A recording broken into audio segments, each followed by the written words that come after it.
taking control, shoveling dirt in every hole. Predators to condemn your soul, watching you and watching me. We're all connected but separated, misunderstood and so frustrated. A million armies of one have invaded, watching you and watching me. We live behind glass curtains and act like nothing's wrong. Soon you will belong. I know you're out there somewhere. We've watched you for so long. Wait for you to fall. We'll expose you all. I know you're out there somewhere watching me. The little brother wants to make headlines, be immortalized. Everyone's got an electric eye, we're the digital spies. They've watched you for so long. I know you're out there somewhere watching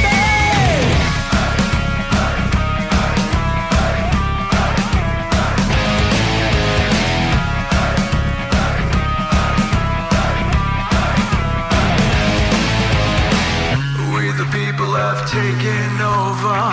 We the people are little brother, standing by to dethrone each other, watching you and watching me. Paranoid, the lens is our weapon, desensitized in our lust for attention, democratized by our voyeur obsessions, watching you and watching me.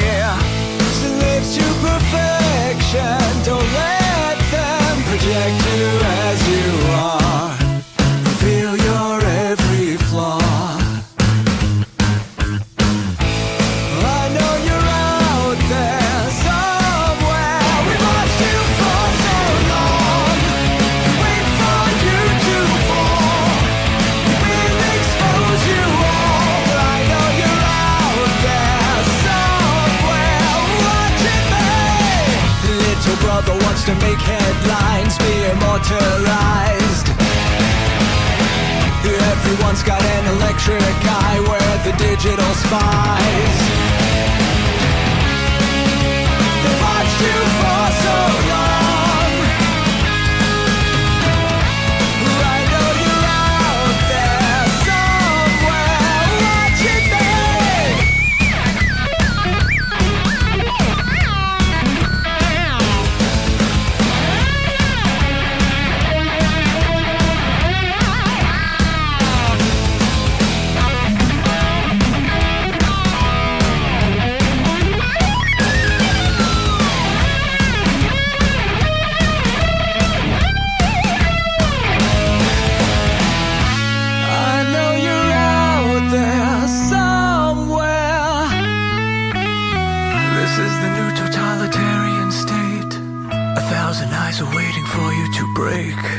Stay in line, don't make a mistake. We're watching. We watched you for so long.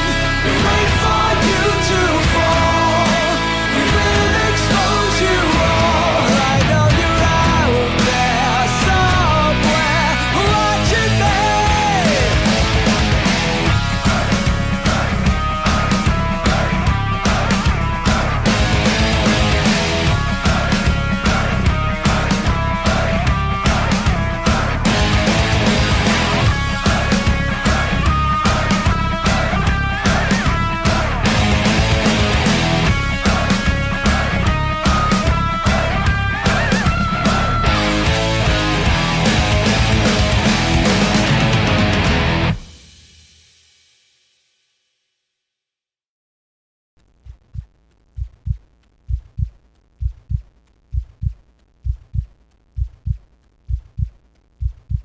The views and opinions expressed by tonight's guest and topic of discussion do not necessarily represent the official policy or position of Spaced Out Radio, Spaced Out Weekend, Spaced Out Radio Limited, its hosts, syndicated carriers, or anyone associated with this broadcast.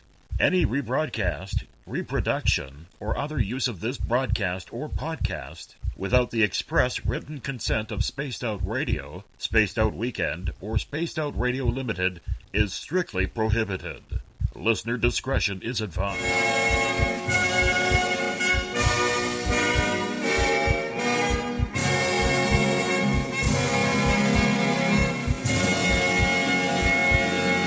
Game on! Game on!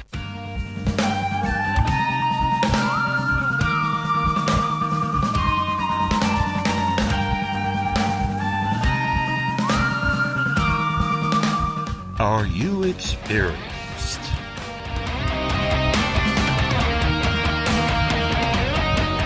From high atop the mountains of British Columbia to you, listening around the world, this is Spaced Out Radio with host Dave Scott.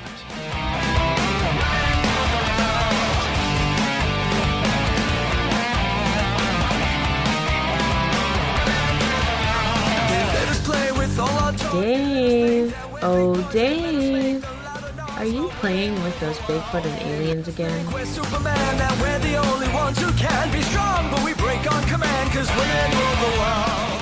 You can follow us on our website, spacedoutradio.com, on iTunes and TuneIn. Follow Dave on Twitter at Spaced Out Radio, on Facebook at Spaced Out Radio Show, or on our YouTube channel, Spaced Out Radio Show. I'm just a fool for you. I will stop till I reach the top just to be there with you. The password is... Alright. Hey, Mom, put down that pointy stick.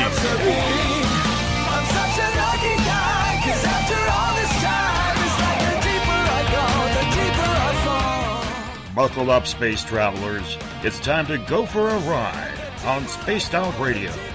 Mr. Bumblefoot, Dave is ready for liftoff. 10, 9, 8, 7, 6, 5, 4, 3, 2, 1. Captain, prepare for launch. Lucky guy, 'cause after all this time, it's like the deeper I go, the deeper I fall.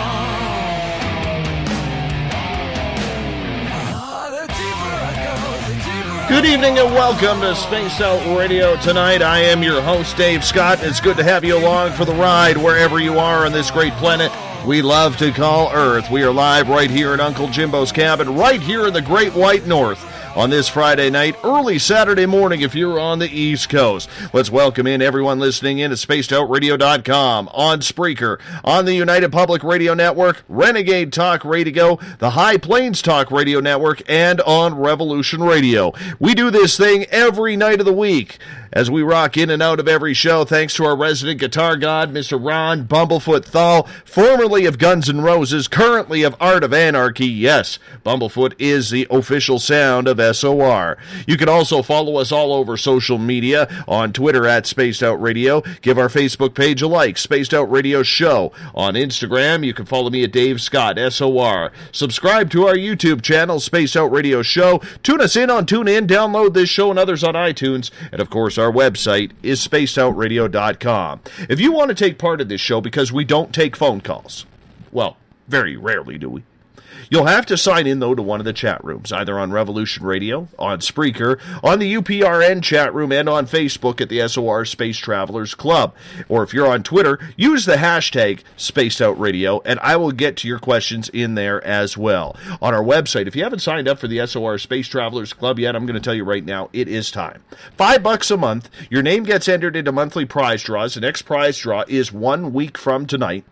You get your name put into private group interviews, private sections for posting on our website, and so much more.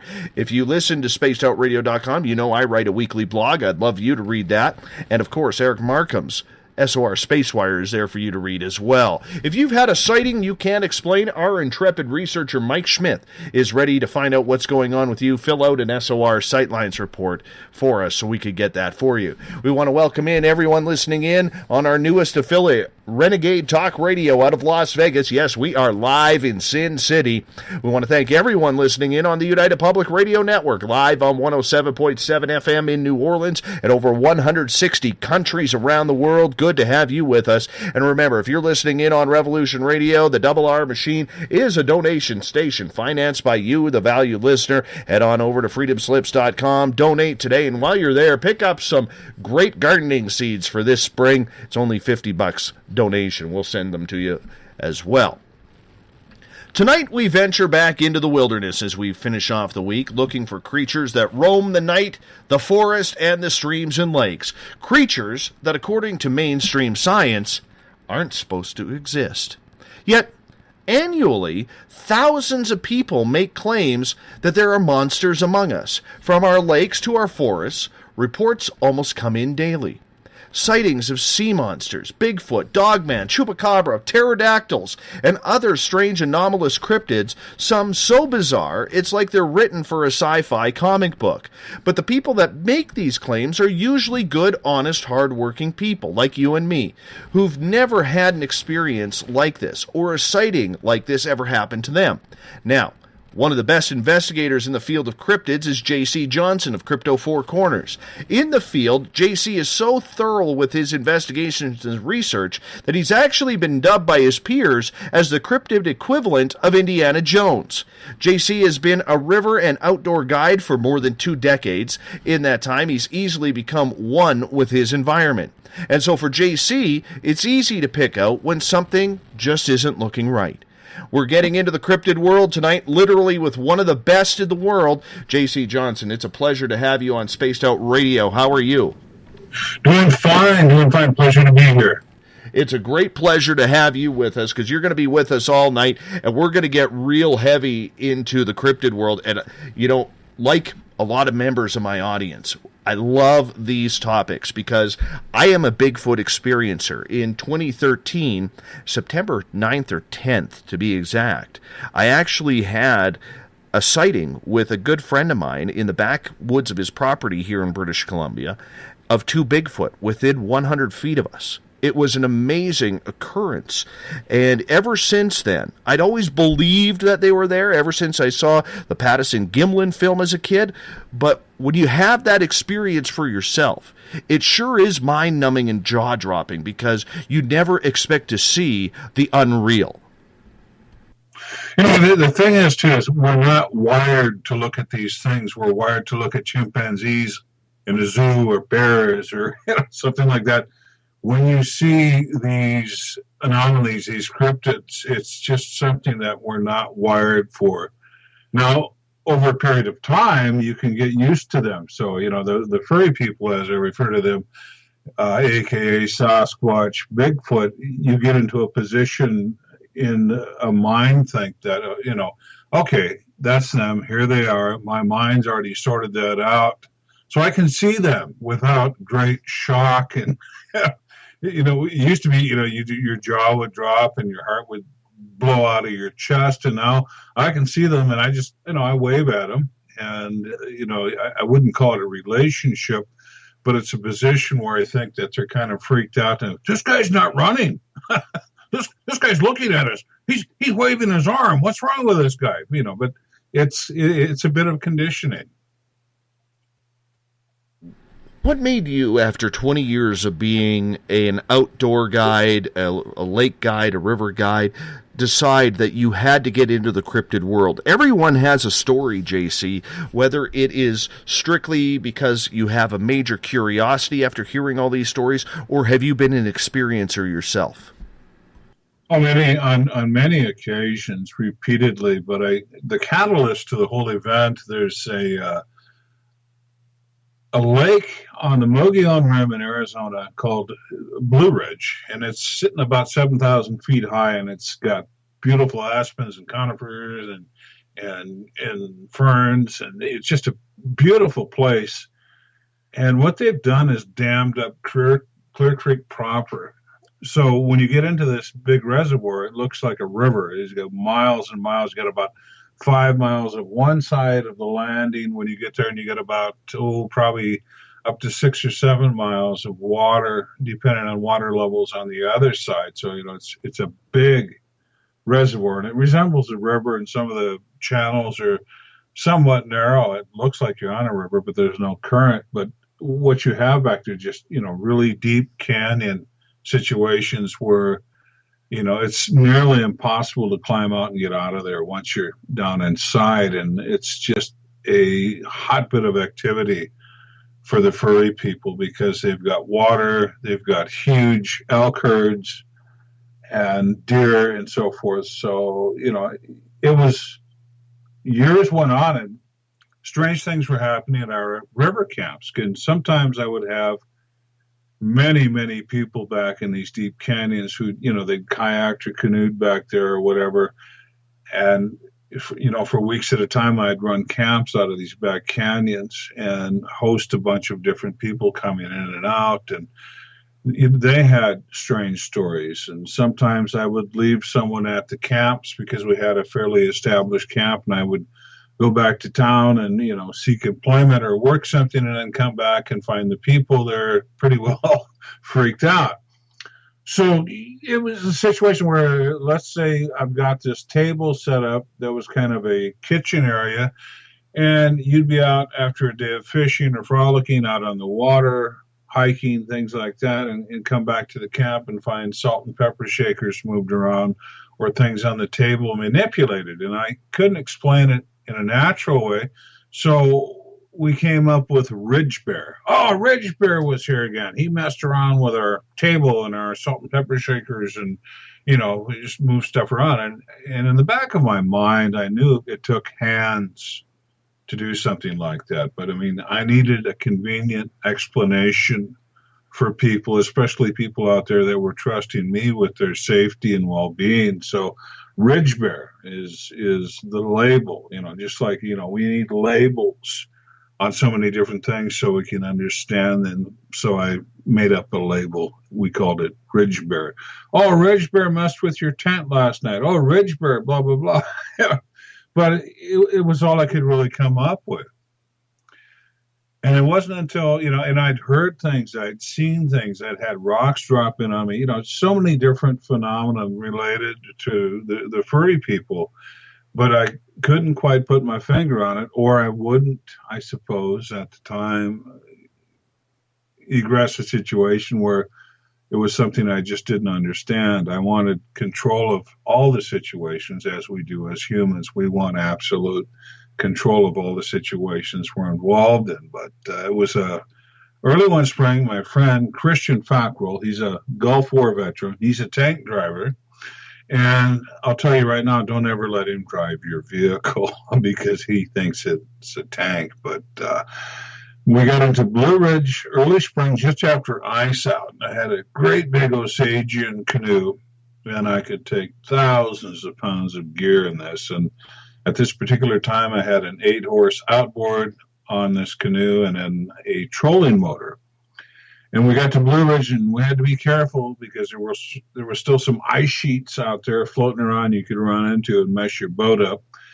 And we had essentially 12 miles of water to ourselves and 10 square miles to ourselves in Blue Ridge. And we'd run into a couple of other fishermen, and they weren't going to stay the night. They were just there for the day, and they were leaving. And the thing about after ice out, those brown trout, the German browns, wear professor caps, and you can't catch them hardly the rest of the year. But by golly, right after ice out, they're hungry.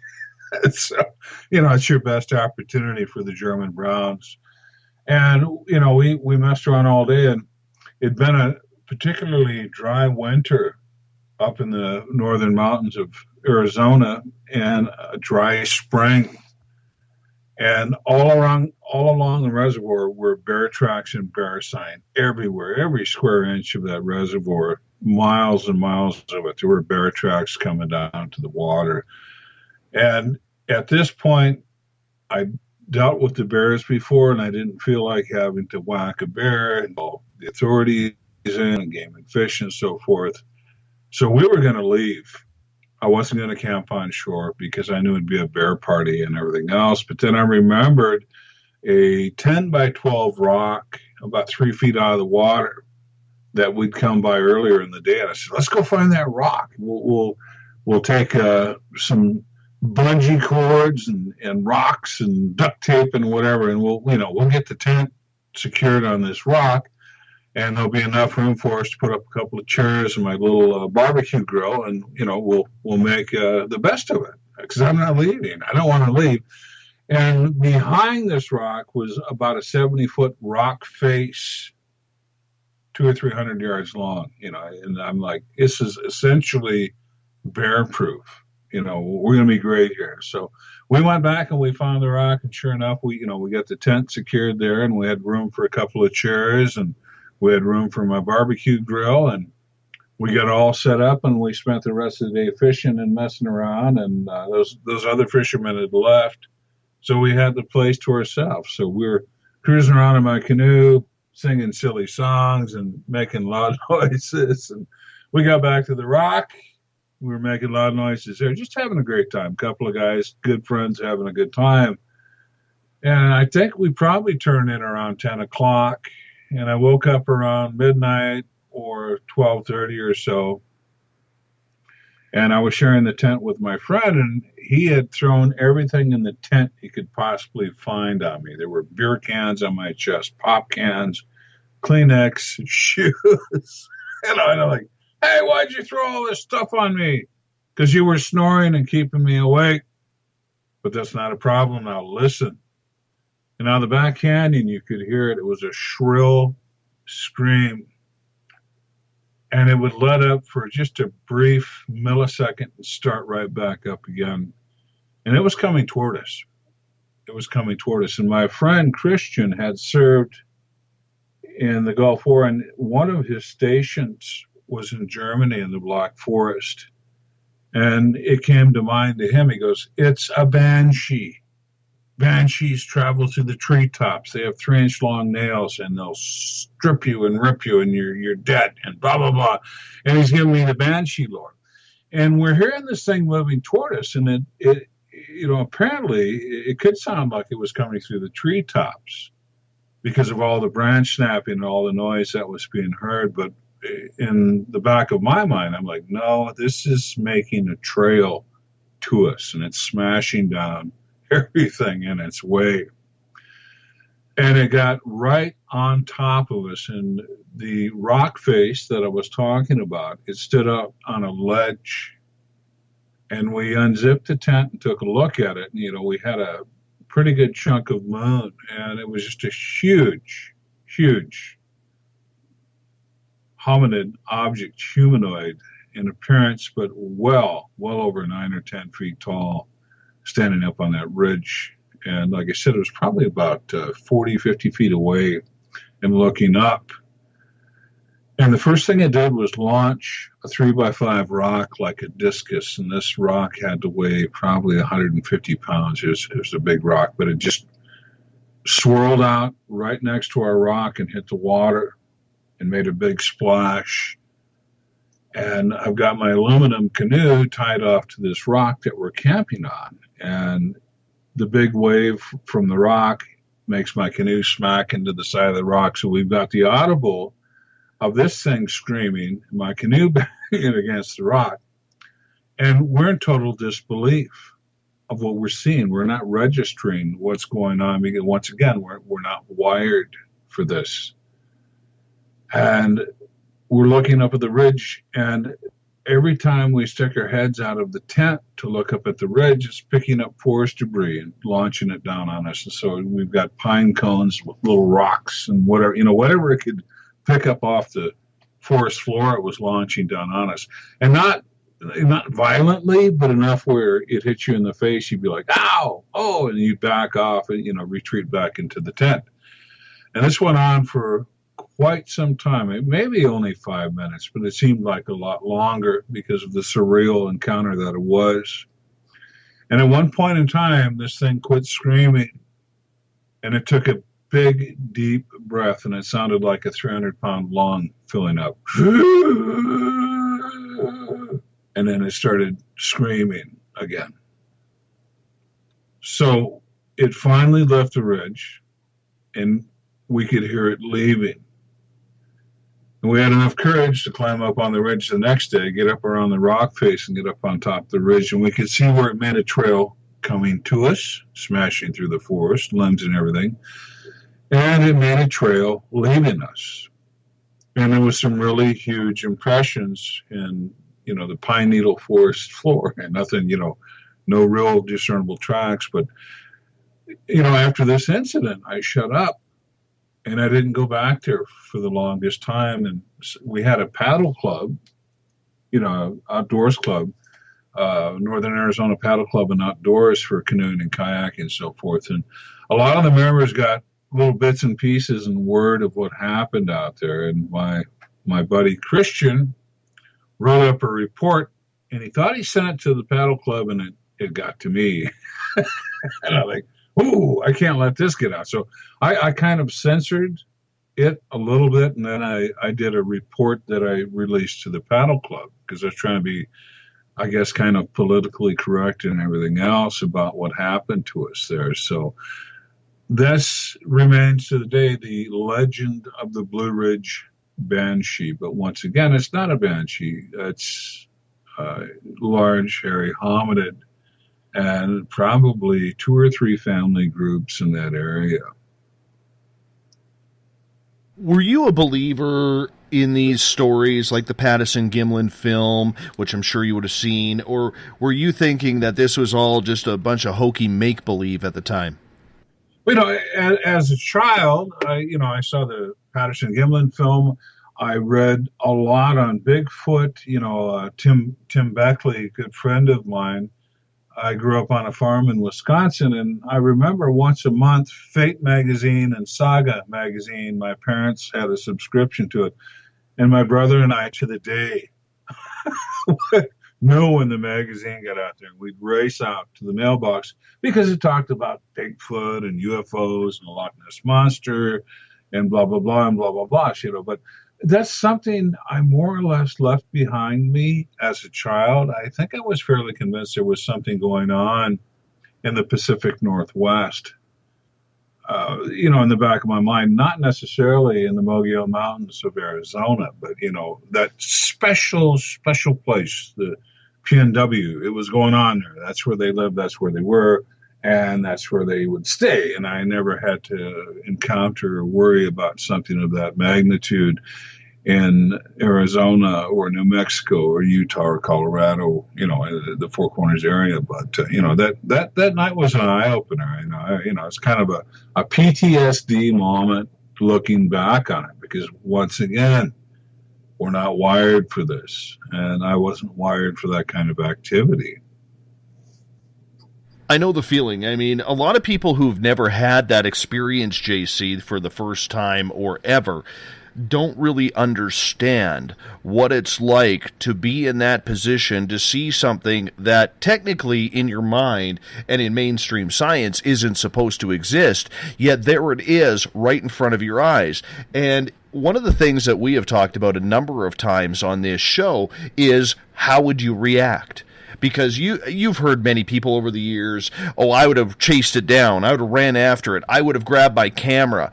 And for the most part, when you have that initial experience, A, you're not ready for it, B, your mind can't comprehend it, and C, you don't know what the hell is going on. So what do you tell people who've never had that experience?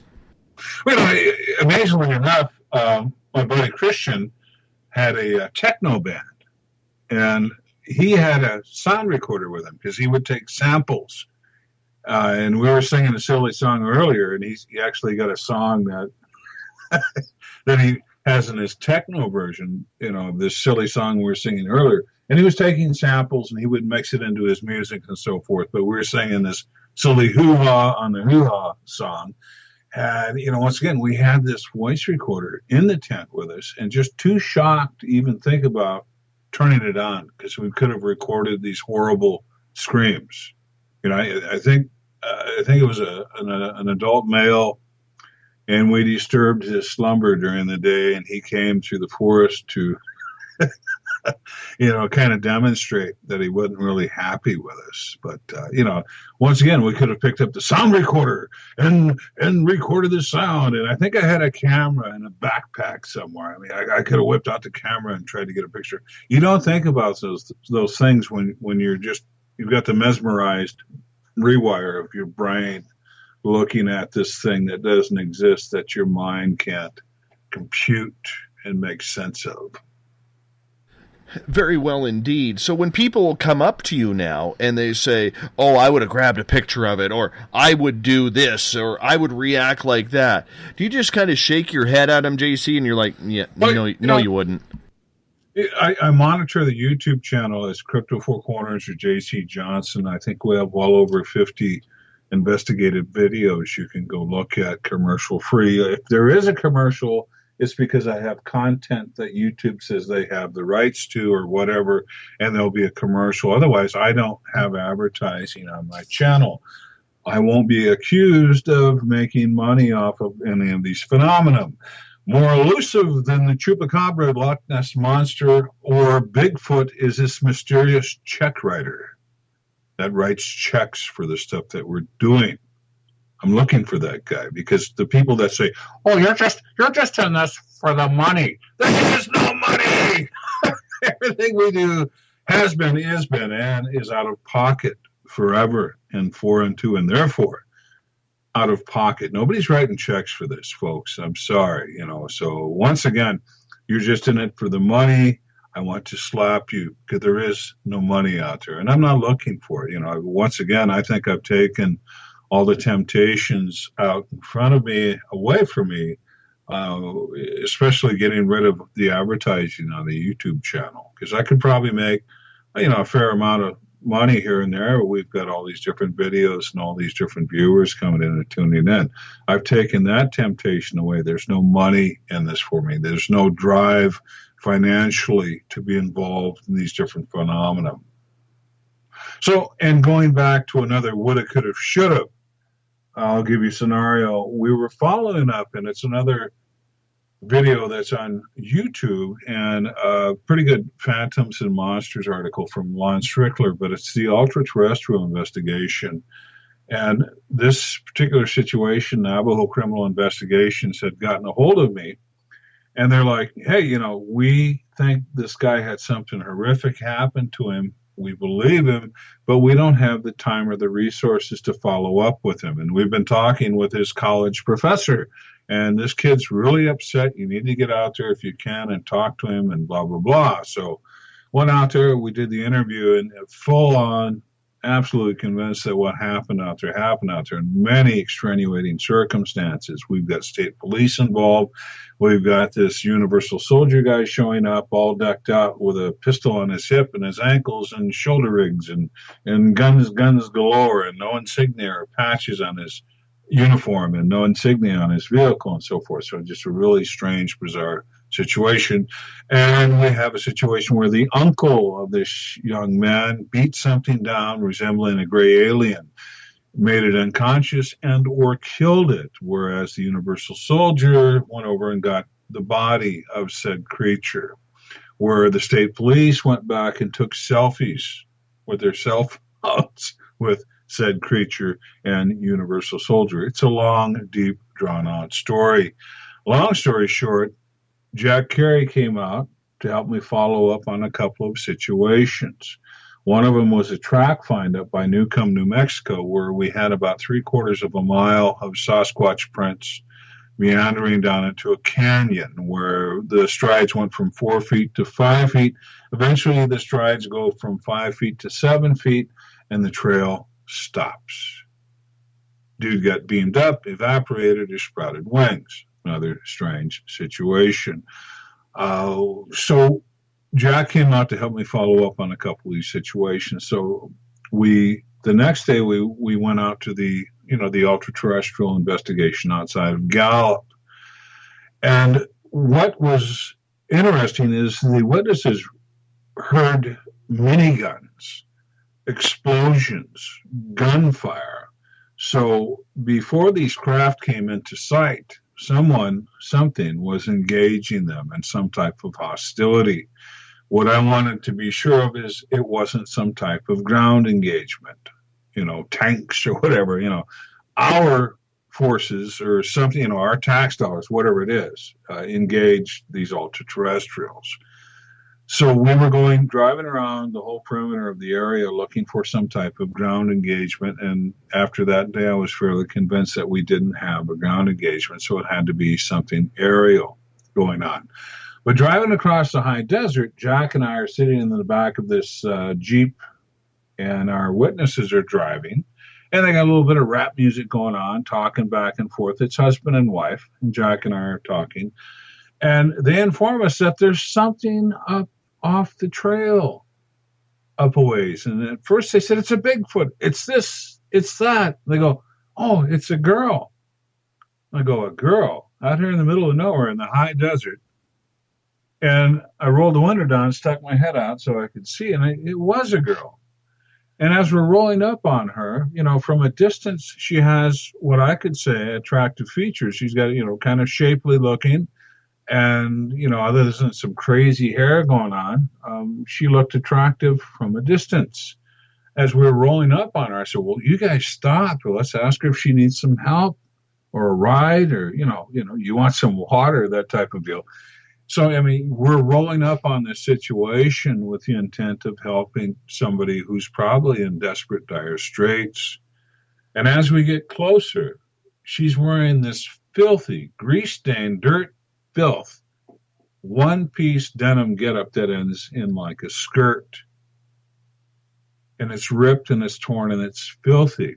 And she's walking through the sagebrush and she has 6-inch quart heels on her feet. So, this is just getting weirder by the second. But once again, in the back of my mind, it's a person in trouble out in the middle of nowhere in the high desert. So as we roll up on her, I roll the window down, they stop the vehicle, and I go, are you okay? Can we help you? Do you need a ride? Would you like some water? And I don't remember what she said, but Jack Carey was sitting next to me, and he remembers what she said. And she says, I have everything I need. And all I did was look into her face, and her eyes opened when she spoke, and her eyes were jet black. And I got sucked in. And without the audibles of a verbal thing, I think in my mind, she was like, I'm going to come into your vehicle and I'm going to pull your spleen up through your nose. And I, the Forrest Gump thing, I was like, okay. I was just totally mesmerized by this and totally drawn into it. Well, Jack broke my concentration with this entity. And he slapped me. It's like, JC! And Jack turned white and got instantly ill when he saw her eyes. And my core temperature probably went up to like brain damage. I guarantee you, I was cooking. And Jack's ready to stay in the upholstery and throw up on the back seat of the drivers and so forth. And we're blown out. And our drivers aren't really paying attention. They're talking back and forth. And we're like, go. Finally, they're like, oh, you want to get away from the weird chick? Okay. And so, boom, jams that Jeep and we're flying. We're doing 60 miles an hour down this 2-track road. And we're doing Dukes of Hazzard jumps over rises and so forth. And we got probably 3 to 5 miles away. I can't remember. And I asked him to stop the Jeep, and I get out. Jack's getting his air back because he's sick, and I'm getting my air back because I'm burning up, and we're just kind of getting our stuff together. And Jack and I still aren't, we aren't even verbally able to communicate what we just saw. Just like, I look down the road, and there she is. She's not too far away. How she kept up with us doing 60 miles an hour plus is beyond my belief, especially in 6-inch cork heels, but there she is. I'm like, get back in the Jeep. Go. So we got out of there. This is just a total mind-bending thing. So that couple, the witnesses, they hadn't spent the night in their Hogan since the incident. And Jack and I had planned to camp, and I was totally wigged out. I'm like, I'm not camping. I'm not going down to that area where we're going to camp. We all spent the night in the Hogan. Because, just unreal thing. So, once again, your armchair people and everyone else is, well, you're a researcher. Why didn't you take pictures of her? Well, you're rolling up on someone that you believe is helpless and you're going to help in the high desert. Do you start snapping pictures of them? I think that's kind of rude. The scenario of the situation is, I'm not out there snapping pictures of some poor, supposedly stranded person out in the desert. People, you come across that all the time. So once again, the scenario is not there to start snapping pictures. Hey, helpless person, I'd be like taking pictures of a homeless person or something. Someone that you're supposed to help.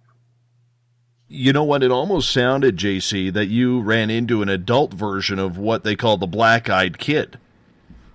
Well, it was a BEK, definitely, without a doubt. Just everything involved with coming away from that, and Jack's like, you can buy some black contacts for even at the time for probably about $300 or $400, and so you're out in the middle of the desert in this weird denim outfit, torn up, ripped up, with his crazy hair, walking around in 6-inch cork heels with black contacts, just hoping you run into some paranormal investigators. Probably not very likely. And once again, with her dragging me in, I do remember that part, dragging me into her gaze. And I can imagine some poor sheep herder out there in the high desert coming across her and, taking sympathy on her as she's ripping, once again, his... pulling his larynx through his throat or whatever, and destroying him. But, that's how the BEKs premise is they put themselves in helpless situations where we have pity and compassion on them, where they come to their door, hey, mister, let us in, we're cold. Hey, mister, can we use your phone?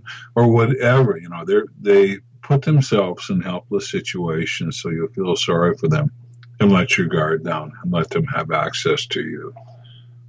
JC, when you started first investigating, and it seemed like a very big Bigfoot encounter that you had, the more you started looking into these stories, were you surprised at all the different types of cryptids that were all of a sudden showing up and that people were responding to? Because when you started this, the internet was in its infancy. So you were going on hardcore evidence that people were relying on you for, books, stories that have been passed, from person to person. So it all really added up to some incredible stories, if that's what we could tell. Maybe call it folklore. Well, once again, going back to the Blue Ridge incident, I wanted to forget the whole thing happened. And like I said, it kind of a PTSD moment for me. And I didn't want to go back. And finally I manned up and went back. And most of the time I would go back there and I'd be by myself. And sometimes days at a time back there by myself. And I was afraid. And I finally manned up and went back. I said, I can be a victim, or I can figure out what the hell happened to us and try to understand what happened. And that's what a lot of people do, and I will go out and investigate with someone, and, there's sometimes they are a victim. And some of the times when I've been traveling as a researcher years ago, we would be in contact with these people for 6 months or better before we could get to them. And when we finally get to them, you have to be a counselor, a psychiatrist, all of these different things. And you have to be in the position to say, this is going on all over the world. You're not unique to this. You're not alone in this. This is going on. And you set in their mind at ease to a point, at least to make them understand. Because all we can do essentially, when I get a call on something, I can't go out and massacre and kill everything that's bothering people. All I can do is give them the best advice and common knowledge not to coexist or live alongside, but at least that they can have a comfortable life. And you need to do these different things if you want to keep them out of your yard or out of your sheep pen or your cattle pen or this, that, or otherwise. You know, this is what we need to do with this, that, blah, blah, blah.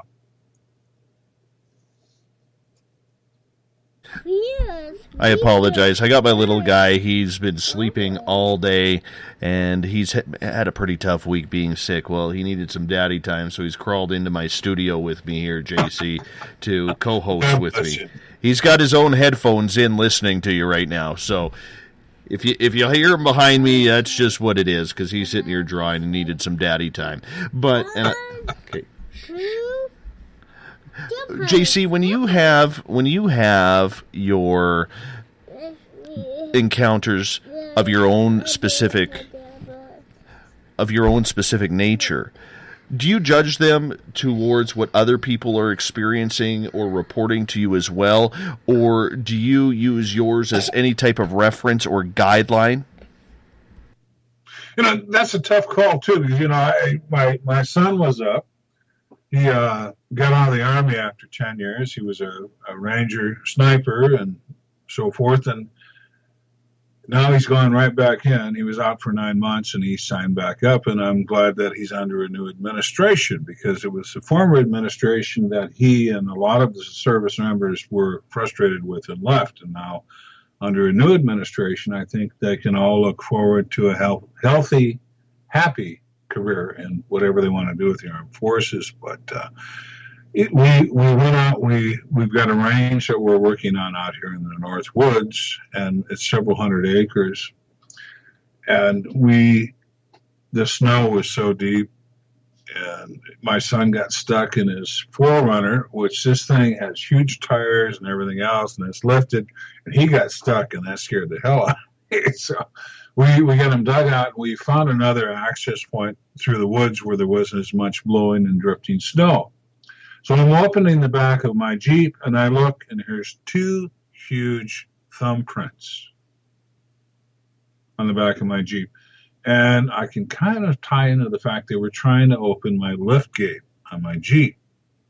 I'm like, look at that. It's got the spiral, the spiral dermals and so forth that I'm used to seeing and so forth. And, you know, just a weird thing. And I am trying to place where and how this happened and when they tried to gain access to my vehicle. And polite enough not to smash the windows in. Whatever they were after, they politely tried to lift the lift gate on the Jeep. But, you know, here's these 2 huge thumbprints. But it's one of those things you just kind of scratch your head and go, that's interesting. But, I mean, that's the way it is with the furry people. And I'll have you know, nationwide, they're a lot more common than you would think. You don't need to go to deepest, darkest Africa or deepest, darkest British Columbia to run into these critters, because they're all over the place. They're a lot more common than you would think or believe. And you're not looking at an ape or for an ape. There's something else. And they're a lot more intelligent than some type of ape. And that gets deep and dark too. And, you know, but we're involved in that. We go back to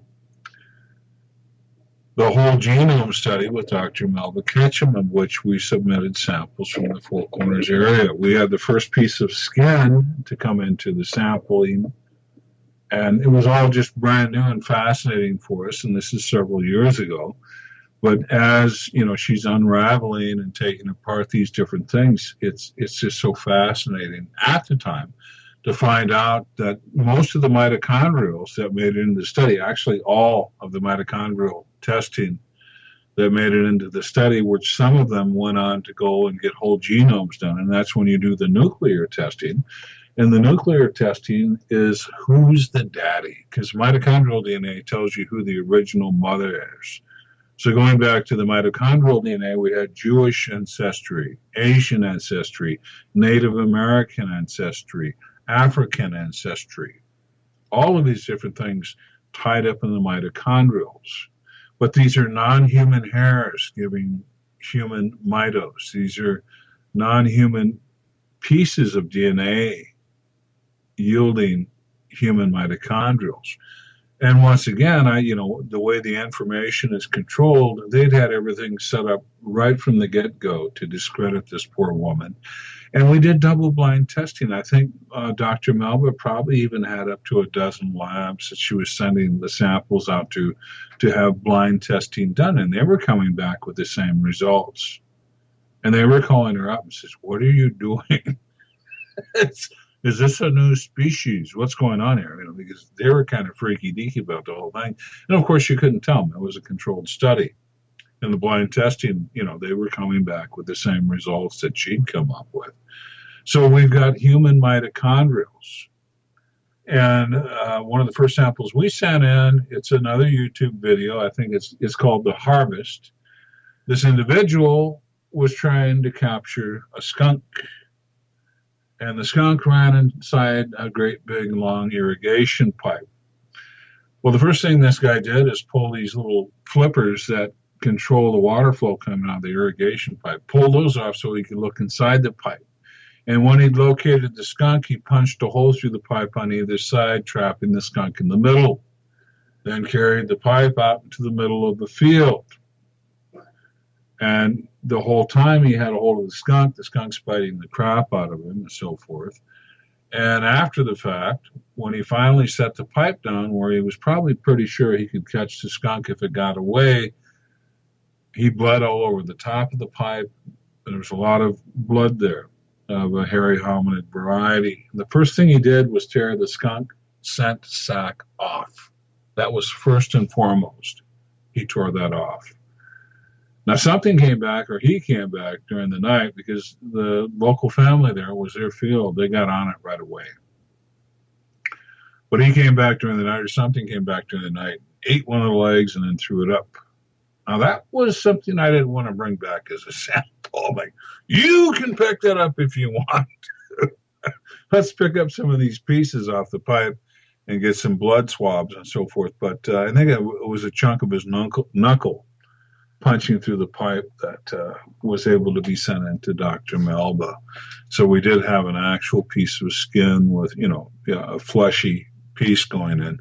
And that was one of the earlier pieces that they tested on it, and there's nothing left of it. They burned it up doing the nuclear testing, the early stages of the study. But once again, I'm there with two Navajo people in the video, and they're claiming cross-contamination because of the human mitos. Well, we're wearing gloves. And I'm there with the two Native American people, and the sample comes back African ancestry. The mitochondrial mother was African. Now, unless my two Native American friends aren't telling me something, I don't think between the three of us, any of us has any African ancestry. So that doesn't tie in with, a human contamination situation. But, once again, they tidied everything up way beforehand, because the deeper we got into this study, and we ended up with 111 samples from Canada and North America that made it into this study. And, the deeper we got into it, I'm like, they're never going to let this come out. The powers that be aren't going to let this happen. And I was expecting some horrific fire at Dr. Melba's lab or something like that, But once again, once the study came out and the paper came out, the disinfo agents were well at work, and they belittled this woman.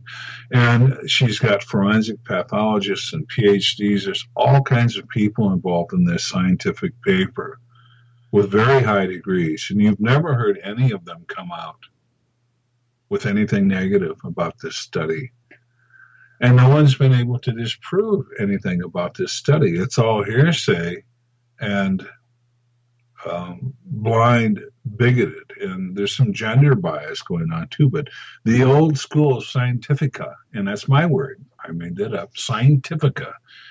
A scientist, number one, is a good businessman in the first place, and they're not going to pursue anything that doesn't yield them a living. Think about it. All these years you've spent blah, blah, blah in school, blah, blah, blah. They're going to take on activities that are going to line their pockets, obviously, as anyone would, a situation where you need to have some type of living going on. So, but they totally destroyed this woman during the study, and especially after the study came forward. And the Sasquatch Genome Project is free and available for free online. You can go and look at it. You can read it. You can read all the different doctors, scientists, and PhDs who were involved in this study. All they did was have their disinfo program going on, and it was successful. JC, we got about 5 minutes left, and I wanted to get in a question. One of the things that really irks me as a journalist is when we have journalists giving their own commentary and opinion rather than going down the road. The same thing can be said for scientists who are, and researchers for that matter, who are vastly shoving their opinion down as scientific theory. Are you in agreement that this should be happening? Because there's plenty of evidence that these creatures, whatever they are hanging around this planet. Well, absolutely. And the thing is, early on with the DNA testing and so forth, my heart of hearts wanted the DNA testing to come back as some unknown primate or, tie into the Gigantopithecus Blackie theory. That's what I wanted. I wanted it to be Gigantopithecus. How convenient would that be? But that's not what the DNA showed. And once again, the standpoint, if the closest living relative came back as a hippopotamus, I was going to accept it for what the science was discovering what these creatures were. And that's where you run into the brick wall with academia and Scientifica, and even, Don Jeffrey Meldrum and so forth. They have a pet theory. And if it doesn't fit into the pet theory, then it doesn't work. And it isn't what I want it to be. It's what the science of it says it is. And that's the blind side of all of this. And, I'll go into detail after the break. We've got some samples in, unfortunately, to Dr. Sykes across the pond, Oxford University. It'll never come out what they are because he's got hairballs with human mito that aren't human hair. He's got other samples from us and others that have human mitos that they can't explain because it's not human hair. It's not human this, it's not human that. But they're going to stick to their guns, and it'll never come out. Ever. Why the cover-up? Why does science want to cover these anomalous creatures up? Well, number one, if we have human mitos, it'll point back to something out of the book of Genesis. It'll point back to something out of the book of Enoch. And it takes away from the evolutionary theory. And the Charles Darwin theory now has become something that would have to be completely faith, because the evolution theory is falling apart and falling by the wayside. But those who are holding fast to it, Charles Darwin is the Jesus Christ of the atheists, I guess, because they're holding fast to his beliefs and teachings, and they don't fit in. You can't show me in the fossil record how a whale turned into a dog. There's nothing in the fossil record to back up anything in the evolutionary theory of Charles Darwin. Now, anything that points to God or creation from Scientifica gets covered up, gets shuffled away, put away. Smithsonian has well over 300 skeletons, 9 to 18 feet tall, in their basement. Now, you can go and examine them to a point and look at them, but you have to make an appointment and so forth. But they keep them in the basement because they can't fit them into a timeline in their human evolutionary theory. I understand that, and I understand that it would throw everything out of whack, but then comes the other side, okay? We have people from First Nations to other experiencers saying, let's take Bigfoot for instance, where they believe that Bigfoot has some sort of shape-shifting capabilities, much like the skinwalker. They believe that Bigfoot may be interdimensional. And yet mainstream researchers, mainstream science, or I coined a term, the Caucasian Christian Scientist method, tends to just say, nope, that can't happen. That's unbelievable. This is a hominid. This is a Gigantopithecus. This is a great ape of North America. And in my opinion, science is about proving or disproving theory, and we are using our own opinion as theory. And to me, that is absolutely backwards. No, I agree entirely, and that's what we run into with this, and it's unfortunate. What people want something to be, and they'll hold fast to it to prove their theory, rather than look at the actual factual data in front of them. And once again, we go to the free people. They have abilities that we don't have. And I know this firsthand. Definitely have abilities we don't have. I'm not going to jump on a popular culture, the bandwagon of, yes, they can blah, blah, blah, and blah, blah, blah. We don't know this. We can't prove any of it. So I will stay with what we can visually see or what evidence we can gather. And I'll stay in that realm. But I will tell you, they have abilities that we don't have. Definitely. And on that note, we will get more into the cryptids next hour with J.C. Johnson, the leader of Crypto Four Corners in the United States. He's one of the top cryptid researchers, and we're going to get into the mainstream ones, like Bigfoot, Dogman, but really, pterodactyls, centaurs. We're going to get into it. I'm looking forward to it, JC. It's tripping me out a little bit, some of the ones you are researching. Giant snakes. No, I'm not going there. I am not going there, my friend. Seen them. We'll be right back with JC Johnson right after this. Would you like to become one of our space travelers? All you have to do is click on the Space Travelers icon at spacedoutradio.com. For only $5 a month, you can get access to some great prizes, as well as private monthly shows, newsletters, and a members-only section on our website. Become a space traveler today. Looking for news beyond the mainstream news? Head to spacedoutradio.com and check out the SOR Spacewire. This is Spaced Out Radio's Eric Markham, news director for the SOR Spacewire. Daily, I will bring you intriguing stories and outlandish reports from what's going on around the world. UFO sightings, paranormal activity, conspiracies, alternative health, and so much more. And if you have news, email me at news@spacedoutradio.com. Have you had an experience you can't explain? Had a run-in with ghosts, maybe Bigfoot, or seen lights in the sky? Hi, I'm Mike Schmidt from the SOR Sightlines. I'm here to investigate your sighting.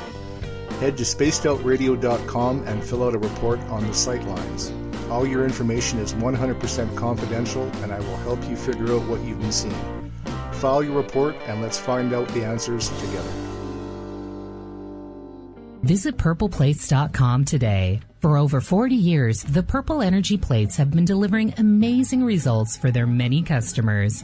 Inspired by the great genius Nikola Tesla, the harmony, healing, and energetic effects of the plates have proven over and over to be beneficial and often miraculous to thousands of customers. With their money-back guarantee and the many benefits, how can you afford not to get one? Check their site for daily specials and choose from their many energy products. You won't be sorry. Visit them today at purpleplates.com for mind, body, and spirit, and expect a miracle. Greetings, space travelers. I am Dave Cruz, host of Beyond the Strange Radio, live every Sunday evening, 7 p.m. Pacific Standard Time, 10 p.m. Eastern. Each week, we have special guests and talk about paranormal, bizarre, and strange topics mainstream just won't touch. Look for us on the Spaced Out Radio website or go to beyondthestrange.com for more information. And remember, don't be a stranger, just be strange. Hasta. Are you interested in advertising on Spaced Out Radio? Head to our website at spacedoutradio.com and click on our advertising tab. There, you will find an assortment of ways you can get your product out there with us. from radio commercials to banners and social media. Have a product you like our hosts to endorse? We can do that too. Visit spacedoutradio.com for more details. Hi there. This is your medium, Joanna, from Spaced Out Weekend, 2 mediums and a large. I would love it if you would come and join us with host James Tyson every other Sunday on Spaced Out Weekend. Together, we will take your calls and your questions live. Our goal is to provide you with a positive outlook on deep questions that you may have. Questions regarding love, relationships, money, or whatever else is on your mind. Come and check us out at spacedoutradio.com. The sounds of wood knocking in the forest, odd happenings right out of a fictional world. These are the reports I love. Hi there, this is author Ronald Murphy, and I would love it if you join me and Spaced Out Radio host Dave Scott the second Wednesday of every month on our journey into the unknown land of cryptozoology at spacedoutradio.com. From Mothman to Frogman and everything in between. Hey, they don't call me the crypto guru for nothing. From British Columbia to Northern California, Pacific North Weird has Cascadia covered. Check out our feature videos at spacedoutradio.com, where I, Vincent Zunza, and my super sleuth partner Alexandra Sullivan track down the weird and strange stories from around the Pacific Northwest. From Bigfoot to Mel's Hole and everything in between. This is what makes life exciting. So why report the normal when we can report the Pacific North Weird right here at spacedoutradio.com. Oh, there's only one way to rock. Loud and proud. In high definition. Radio 702 rocks. Las Vegas. Every Saturday and Sunday night, as Dave Scott wanders aimlessly in the wilderness, you can come hang out with me, James Tyson, in Spaced Out Weekend. We're starting at 9 p.m. Pacific, midnight Eastern. I'll take you along as we talk with some of the best experts in their fields. SpacedOutRadio.com is the place to find us. So sit down, relax, put your feet up. Enjoy the topics like the paranormal, supernatural, intuitiveness, and so much more. Hope to see you there. The views and opinions expressed by tonight's guest and topic of discussion do not necessarily represent the official policy or position of Spaced Out Radio, Spaced Out Weekend, Spaced Out Radio Limited, its hosts, syndicated carriers, or anyone associated with this broadcast. Would you like to connect with us? Head to spacedoutradio.com for all your latest show info. And hit us up on Twitter using the hashtag SpacedOutRadio. Now, back to Dave Scott and SOR. Welcome back to the second hour of Space Out Radio tonight. I am your host, Dave Scott. Good to have you with us. Thank you for being along for the ride. Tomorrow night and Sunday, Elizabeth Anglin and James Tyson are back in the cabin as we go and get ready for Spaced Out Weekend with the two 9 p.m. Pacific, midnight Eastern time, Saturday and Sunday night, right here at spacedoutradio.com. Hey, thanks if you're listening in on Revolution Radio. The Double R Machine is a donation station financed by you, the valued listener. Head on over to freedomslips.com and donate today. While there, make sure you pick up a $50 package of seeds to help you plan for your spring garden. We also want to welcome in everybody listening in on Renegade Talk Radio down in Sin City. Yes, we are live in Las Vegas, and we are live on 107.7 FM in New Orleans on the United Public Radio Network in over 160 countries around the world. Good to have you with us as well. Bill Cardwell has set the password for tonight in the SOR Space Travelers Club, and it's another doozy this week. He's not taking it easy on me this week. Anti-bleneragic. Anti-bleneragic is your password, so if you know how to use it in a sentence, make sure you use it wisely. Bill sets a password each and every night on the SOR Space Travelers Club.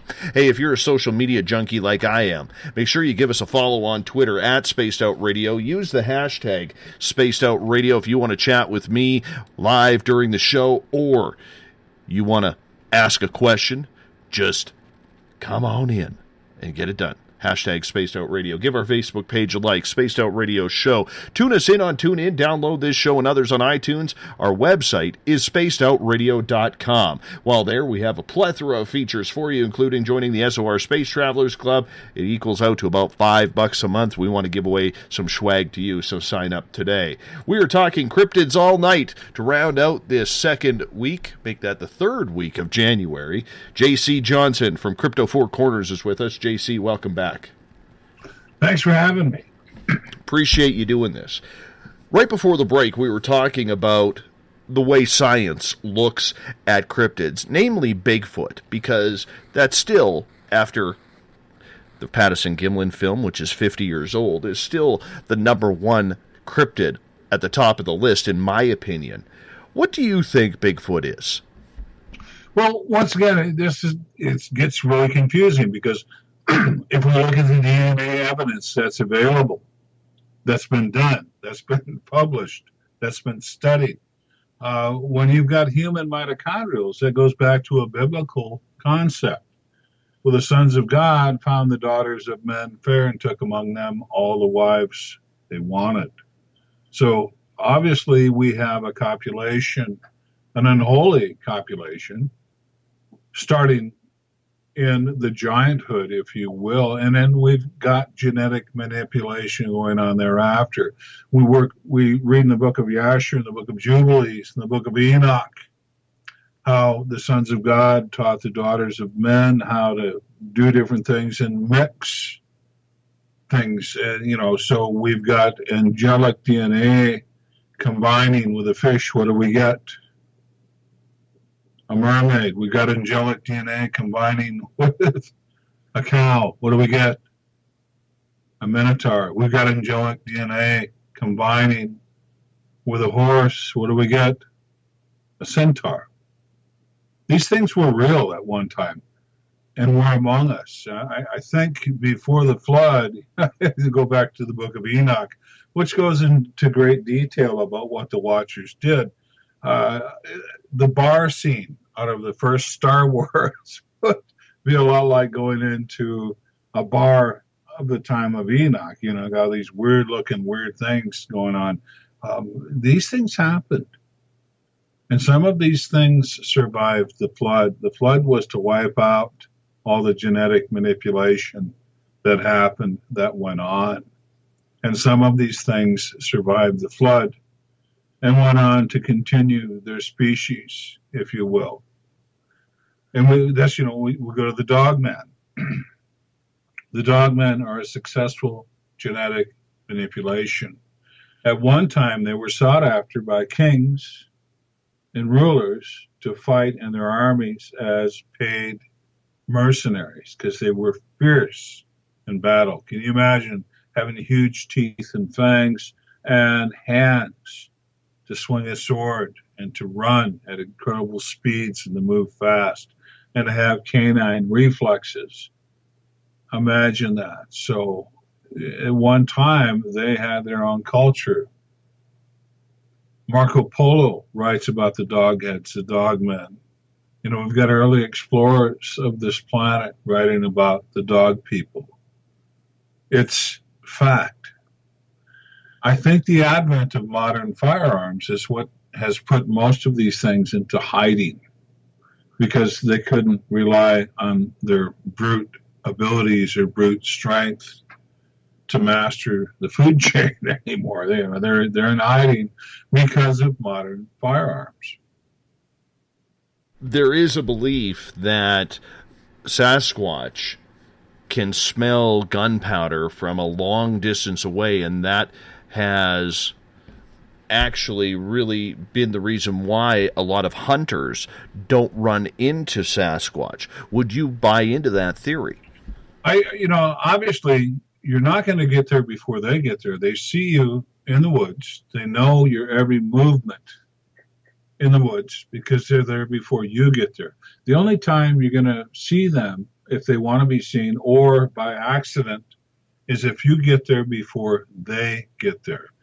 And typically, we've always got sidearms, and I recommend you have the most powerful sidearm on your hip or shoulder holster or whatever that you can possibly Carrie, out in the wilds. I've been out in the wilds. I know what's out there. Other than cryptids, there's stuff that wants to eat you and tear you up and ruin your day. Carry a frigging firearm. Don't be out there with a flute. Carry a firearm.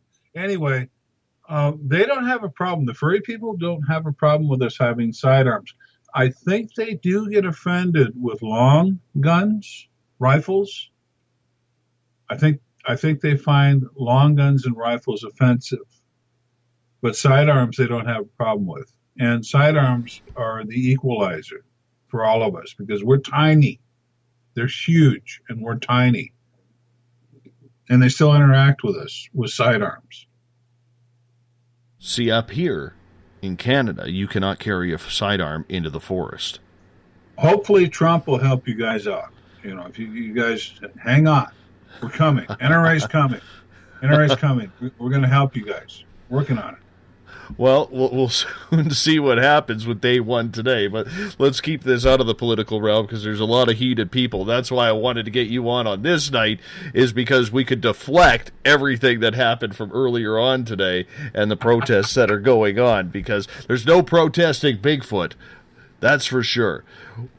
Do you believe then what a lot of First Nations or American Indians believe, that Bigfoot is more of a supernatural type creature?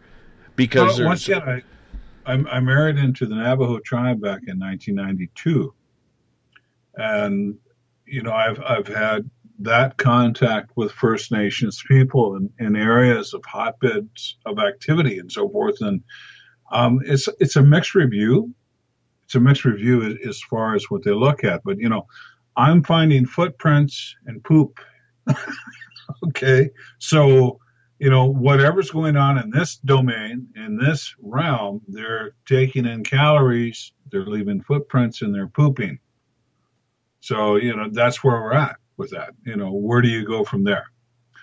So as far as, just jumping on the bandwagon, they're shape-shifted and they can shimmer, and they probably can, but I can't prove that. I don't know that. We're still just trying to establish the basics of these creatures. I'm not going to jump on that bandwagon, other than the fact I'm going to tell you they have abilities that we don't have.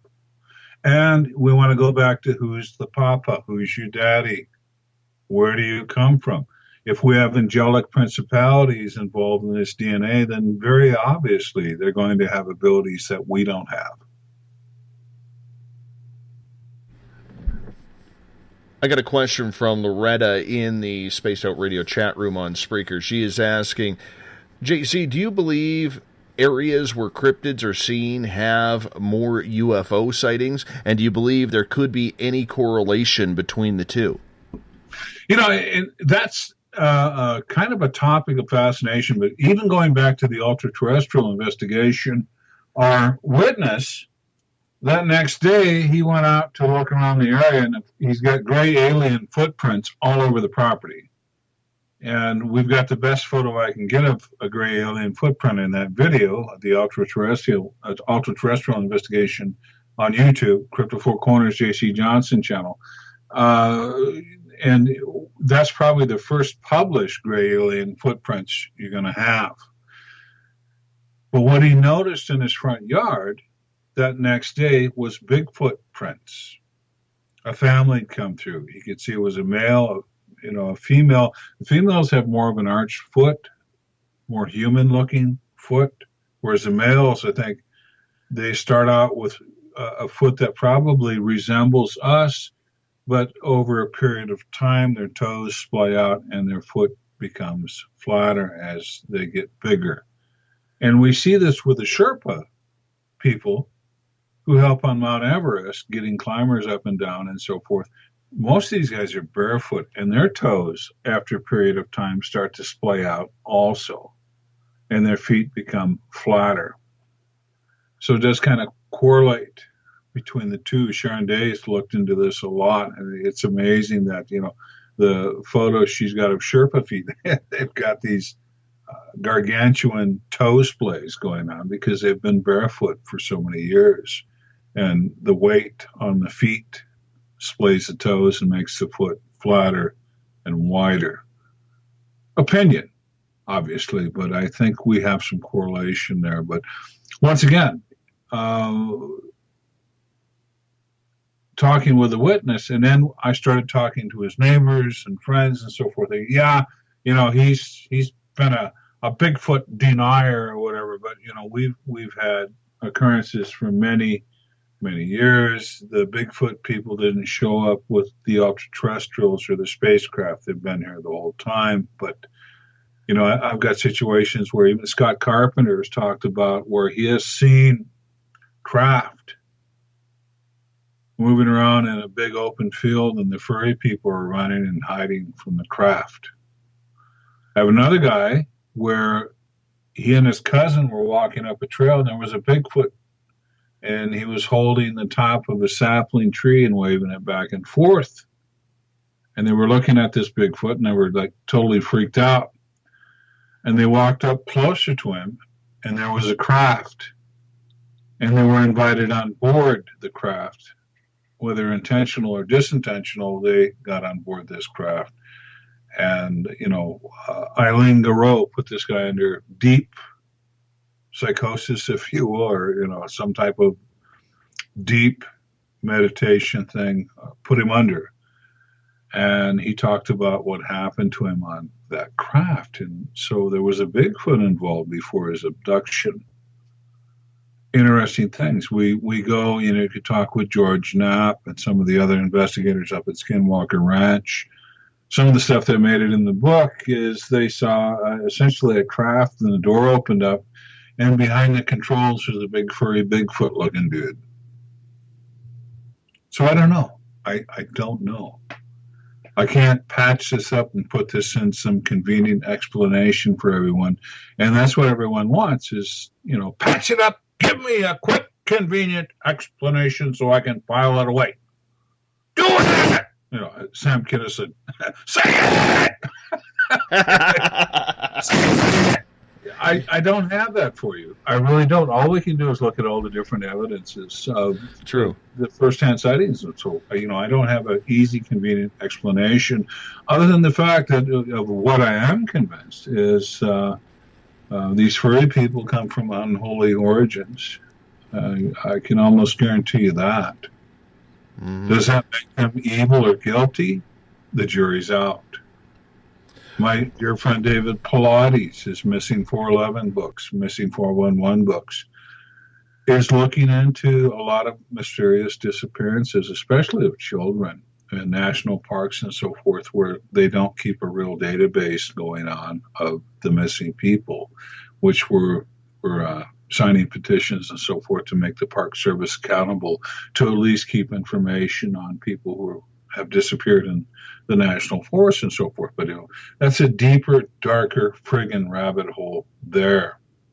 And everyone wants to go, it's Bigfoot. Bigfoot's taking all these people. There's so many different entities out there in the wilds, people, that you have no idea of. You better have some good instincts and you better be armed. That's all I can tell you. Do you think that there are too many Bigfoot researchers out there right now? Because everybody wants that one piece of evidence. Everybody wants that next Patterson-Gimlin film where maybe they're able to make a buck off it, or maybe they've had a sighting and they just need to know more. And it seems the forests are getting thicker and thicker with researchers. We could probably thank the television crowd for that, from the television shows, from Finding Bigfoot all the way to Killing Bigfoot, which is about to take to the television screens now, which I'm not even going to give my opinion on what I think of that show. Bob Wilson, there's a lot of people involved in that program that are friends of mine. And I might not share their research technique to bring in a cadaver, but they're out there looking, they're out there doing, and I disagree with them, but these are still friends of mine. And once again, I've been involved in situations where families have been harassed to the point of death with these furry critters. Where do you draw the line? Well, I understand. On the other side of the fence. I'm not about getting a cadaver. I would shoot a hairy hominid in the same circumstances I would kill a human being. I'll leave it at that. But I'm not out to harvest anything. They're out to harvest something. That's something that I respect them for what they're doing. I disagree with killing anything that doesn't deserve to be killed. I fully agree with that. And it's funny because one of the producers from that show actually just added me on Facebook about a week and a half ago. And we were chatting about it. And I said, no offense. I said, don't take this the wrong way, but you're never going to kill one. And he's like, why? And I said, because I think Bigfoot is smarter than the hunters. And I really don't believe, I said, I believe that there is something special about Sasquatch that has the ability to detect what is around. Now, the other point of it is a lot of hunters who have come in contact with Sasquatch have raised their guns, but have put them down for the fact that it looked way too human, or they almost got like a telepathic type premonition that something bad was going to happen if they shot at this creature. Have you ever investigated anything like that? Well, this kind of ties in with something because Gulf Coast Bigfoot Research Organization spooned me a investigation that they had been working on that they didn't have the time and resources to get back out to, and I was somewhat in the area, with several hours away in New Mexico at the Caldera, and they had been out there a few times. Now, obviously, they're out there to harvest something. So I show up, once again, the Navajo people, they have a big disconnect when it comes to time, measurements, and distances. Big disconnect. So I asked the lady, well, how far off the main road do you live? Oh, about a mile. They were 10 miles off the main road, back in the middle of nowhere on the Caldera. But anyway, there's a disconnect on time, distance, and measurements with the Navajo people. And I get out there, and we get out there with his family. I'm with Tom Sertia, great guy. Just love him to death. He served in the Army, the Air Force, and the Marines. He tried it all. And now, I think he retires his mindset as a Marine, having gone through the other services. But great guy. And then Chief Dan made it out there, and some other members of C4C at the time were out there. But the premise was, this family had been having all these different encounters. And this is another video on YouTube. I'm not selling you anything. You can go there free of charge and look at the video, and it's Haunted Caldera. But the two young women involved in this ranch family had been having interactions with this hairy hominid for 5 or 6 years. And they first saw him when he was about 4.5, 5 feet tall. And at the time, that would have been 5 or 6 years ago. Well, he continued to grow, and he continued to hang around the ranch. Now, I think because we were armed, they were along the same mindset. They were there to harvest something, and we weren't. And I thought I made myself clear on it. And they were very disappointed that we weren't there to harvest this individual, to the point of being very angry with us. But we camped about 500-600 yards away from the ranch home, up on a small ridge, so we could look at the surrounding area and look at the interactions down there.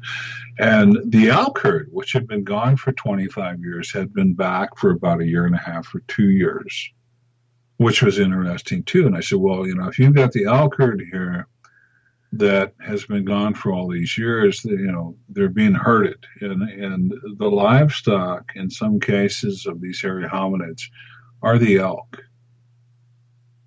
And they've raised some of them from their youth, just as you and I would be cattle drovers and follow the cattle around and deliver the cattle and feed them and look out for their welfare because that's our food source.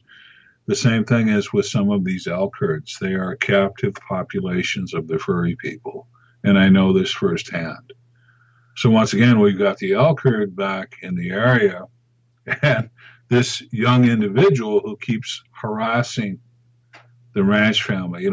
They don't think the way we do or do things the way we do. At one point in time, he took a 1,200-pound cow and crumpled it into a 5x7 water tank, smashed all the bones, And in his mind, he was probably thinking, I'm showing you how strong I am, ranch women. I want you, blah, blah, blah, and he can't come to the front door with a bouquet of flowers and ask them out to the prom. So he's doing something in different ways to get their attention, which obviously pisses them off. You just killed one of our cattle and smushed it into a 5x7 water tank. So, but that kind of ties in with the GCBRO thing.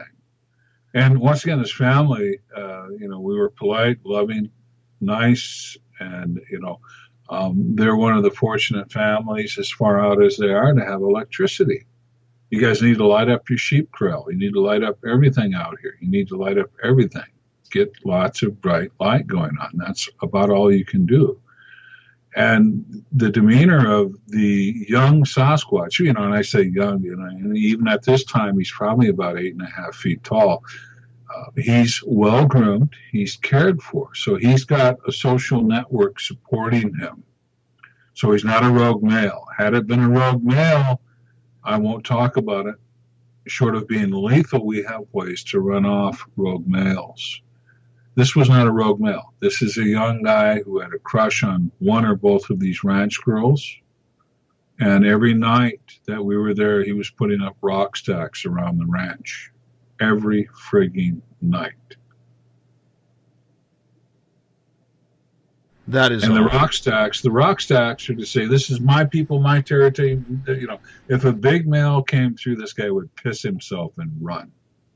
But in his mindset, he was establishing some kind of connection as far as telling the outside world, this is his territory. These are my people. This is my thing. Do Bigfoot and Dogman share the same areas, or do you believe that they are keeping well away from each other? And this is another thing, because I am told this, and I am told that, and I am told this, and I am told that, and we read the stories and so forth. And there's some been amazing stories and so forth out where the Bigfoot and Dogman don't tolerate each other. And I know firsthand where some Dogmen have come in and killed some furry people. And I know firsthand where if the Bigfoot do take out a Dogman, they probably send 3 or 4 Bigfoot, because the Dogmen are horrific fighters. I know this firsthand. Of interest, and this is something else that's available through Phantoms and Monsters or our channel on YouTube. Northwood Lichens is one of that's probably where you want to start. And then the next video is 48 hours. And that's another video you need to look at.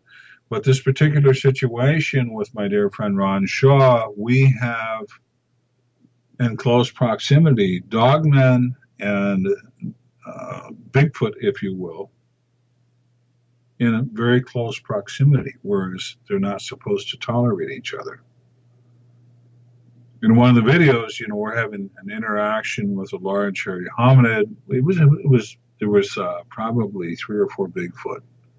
I was talking to the big male, and in the video, it doesn't clearly show it. It's night vision, but it doesn't clearly show, other than shadowing. Something came across the field. It was a smaller male, smaller hairy hominid, but that day we had interactions with dog people, dogmen. That night we had interactions and sightings with dogmen in a close proximity to Sasquatch. I don't know. Have you ever seen a Dogman? Yes. What do they look like? Allura. We named her that, and pardon my French, but this goes back generational issues with Ron Shaw and his family. I believe his grandmother called the patriarch of these dog people the bitch. So Allura, who is probably a granddaughter of the patriarch genetically, Ron Shaw's sister says, quit calling her that name. Call her Allura. So we did. And once again, it's another situation where it's unnerving. It's not so much a fear factor involved because I'm fairly confident in my abilities with modern technology and firearms to dispatch something. Fairly confident in those abilities. But it's, I was talking to Jane Rodriguez earlier today, and it's just, I'm not wired to look at an upright canine with friggin' hands. I'm not wired for that. I'm just not. And I don't, particularly, she hasn't done anything really heinous. I mean, early on when Ron first encountered these two individuals, it's a male and a female. And the female is the one we call Allura. And the male, I've seen him run across the field. He's humongous. He was on all fours. Oh, my goodness, they're huge. Allura is over 9 feet tall.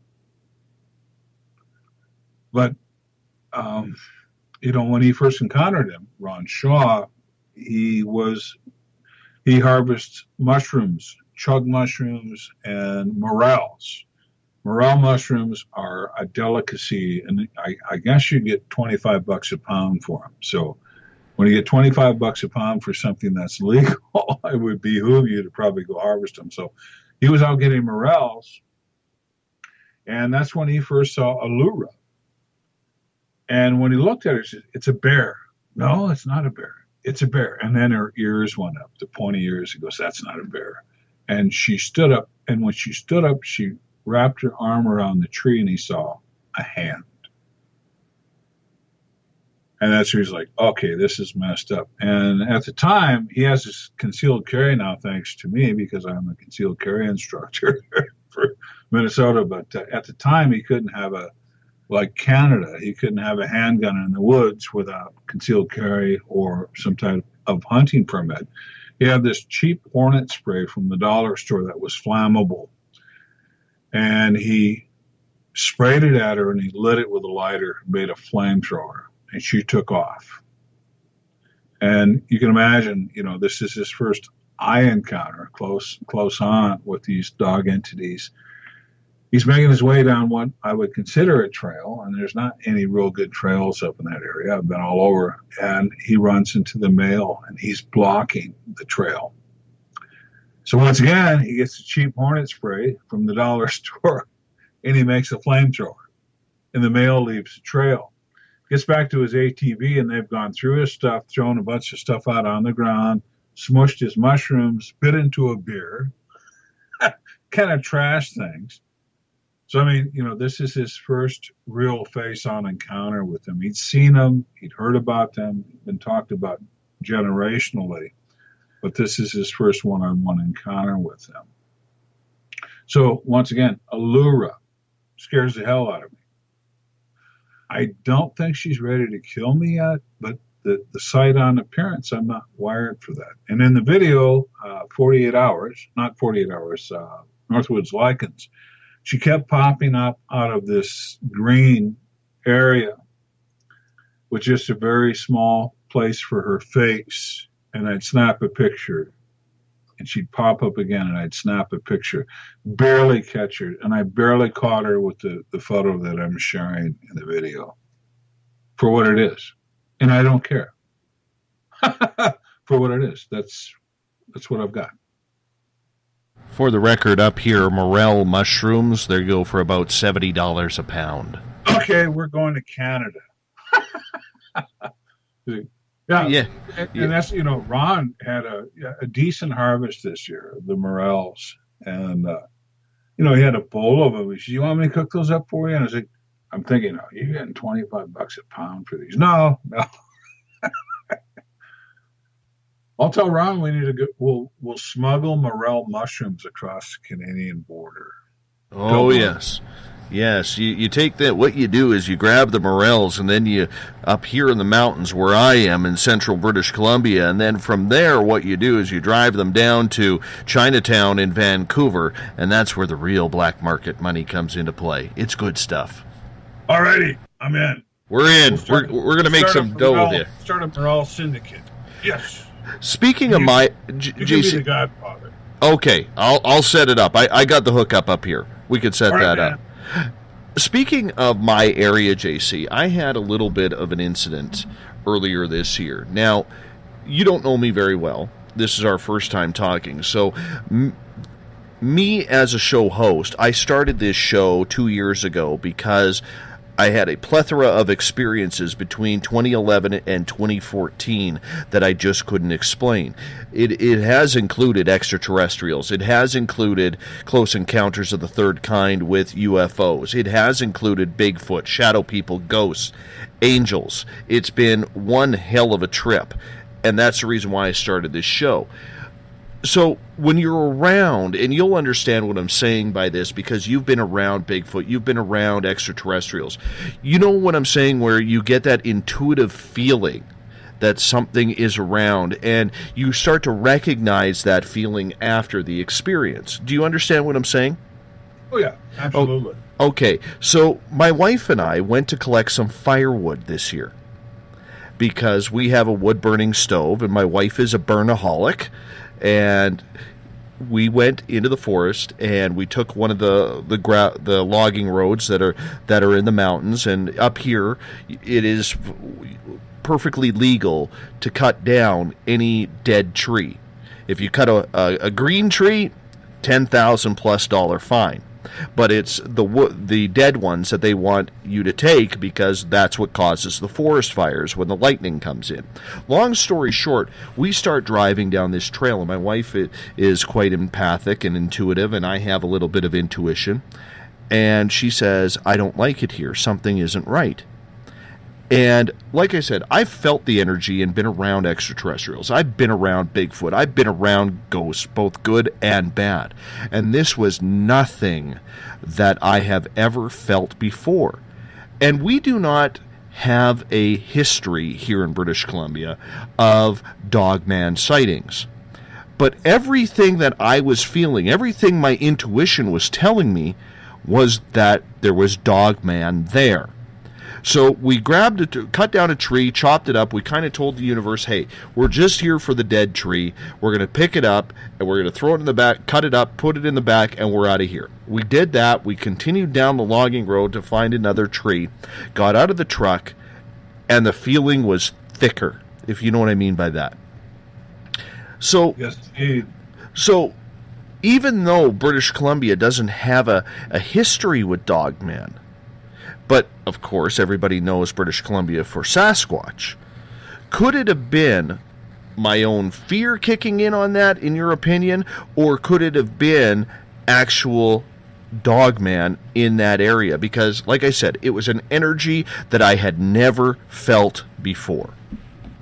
You know, and if something doesn't want you in the area and it's cranking on you, it's probably best you leave the area, whatever it is. I couldn't tell you.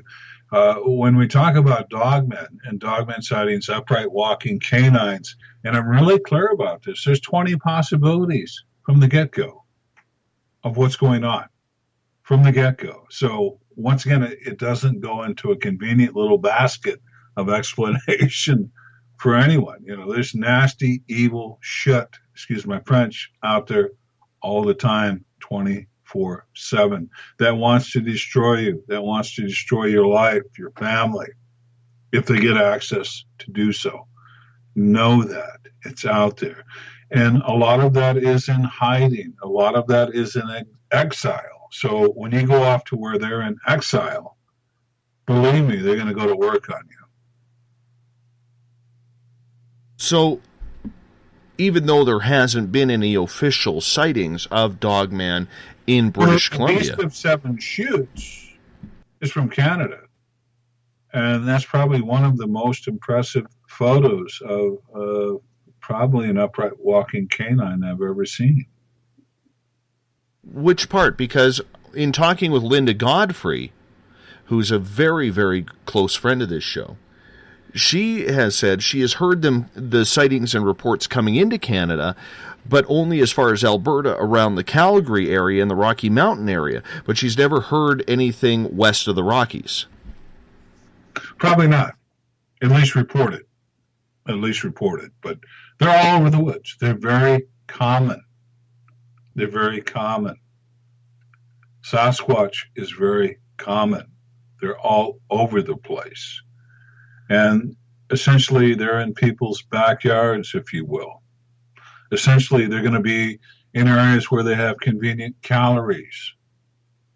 Essentially, they're going to be in areas, if you've got a good dumpster going on with a Red Lobster, they're going to come see you. If you've got a casino on the reservation, they're going to come visit your dumpster. They're going to be in areas of easy, convenient calories. And they're going to travel at night.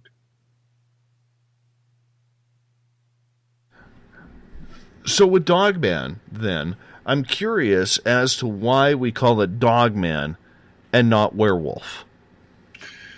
And that's the thing, too. I get people contacting me all the time that want to whack one of these things. And I go, you need to use caution because, with the Navajo Skinwalker. And by the way, folks out there, contact me on YouTube, find me on Facebook.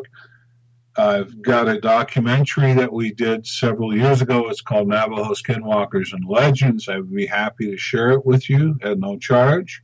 I just want to make sure that you're a real person and I can track you because we have some very sensitive material in this video. One of which is a little person, probably 18 inches tall. But that's another story. But I just want to make that available. Contact me. Show me that you're a real person. I'll share this documentary with you. But, going back to the possibilities are endless. When I've done the investigations, essentially on the reservation, 90% of what I've investigated as far as what we would consider a skinwalker has been a wolfen entity, 8 or 9 or 10 feet tall. That's what I've investigated. So typically the ones who take on the shape-shifting variety prefer the wolf and the abilities of the wolf. And that's the skinwalker. We get into the weir, the W-E-I-R, the weir wolf. That's another entity typically I would think would be more along the lines of what the Caucasian people would be involved in. It's still evil black magic from Satan himself, but the potential and possibility is there to ship and shape into something of that variety. It's an intriguing characteristic of Dogman. I've got someone I researched with some years ago. I won't say his name, but I got the frantic voicemail several years ago, and he got a hold of one of my friends finally, and got in contact with him. But this gentleman who sponsored us on some research trips, he had a pickup truck for sale, and this guy showed up. Kind of walked in his front door, and he's like, the guy smelled so bad, smelled like a dog. He said, I just want him out of my house. So, I said, you're here for the truck? He goes, yes, my friend, I'm here for your truck. He said, all right, well, here, we're going to get a truck. I'm going to drive us out. I'm going to show you how everything works, and I'm going to drive up around this hill, and then you can drive back and, make me an offer. So this individual's driving this dog-smelling individual in his truck. The guy goes, I used to be a homicidal maniac, and I've been to prison, and I used to be a Bigfoot, but now I'm a werewolf. And I know this guy, this research person, and I guarantee you he's got his fingers on his .32 caliber Derringer in his front shirt pocket while he's driving. He's getting ready to whack this guy. And the guy goes, I feel it coming on. And he says he saw this guy's ears get pointy. He saw the hair come out on his face. He saw a snout drill on his face. He watched this, physically watched this transformation on this demo drive in his pickup truck. And then he's like, cut that shit out, cut that shit out. And the guy stopped. So he gets back, and being the Las Vegas show promoter that he is thinking, if I film this guy shape-shifting, I'm going to make millions of dollars. So he's trying to get a hold of me. But he gets a hold of my friend Dave Ortiz, and Dave Ortiz gets on the phone with this smelly dog individual. And Dave goes, hi. Hello, my friend. I'm the Alpha and the Omega. I am the first and the last. I was here at the beginning, and I'll be here at the end, my friend. And Dave says, every question he asked this guy, the guy started answering the question before he even asked it. And he felt a very demonic presence from this guy. And when he got this individual back on the phone, he said, get away from this individual. Don't have anything to do with him. And when I finally got a hold of this researcher, I told him, get away from this individual. Don't have anything to do with him. And it was interesting. We were doing some expeditions around Paris, Texas, in the Texas Big Thicket at the time. And he wanted an invitation to come with. I want to go to Paris, Texas, my friend, but I haven't been invited. And no one invited him.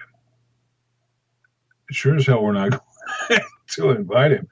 And that's the thing, the demonic entities, the Navajo skinwalkers and legends. We've got Amelia. And it's also a video on YouTube that you can watch free of charge. Amelia was probably 9 years old at the time, watching over some of her cousins. And this dog entity comes to the door, and it's a werewolf. It's a wolfen entity.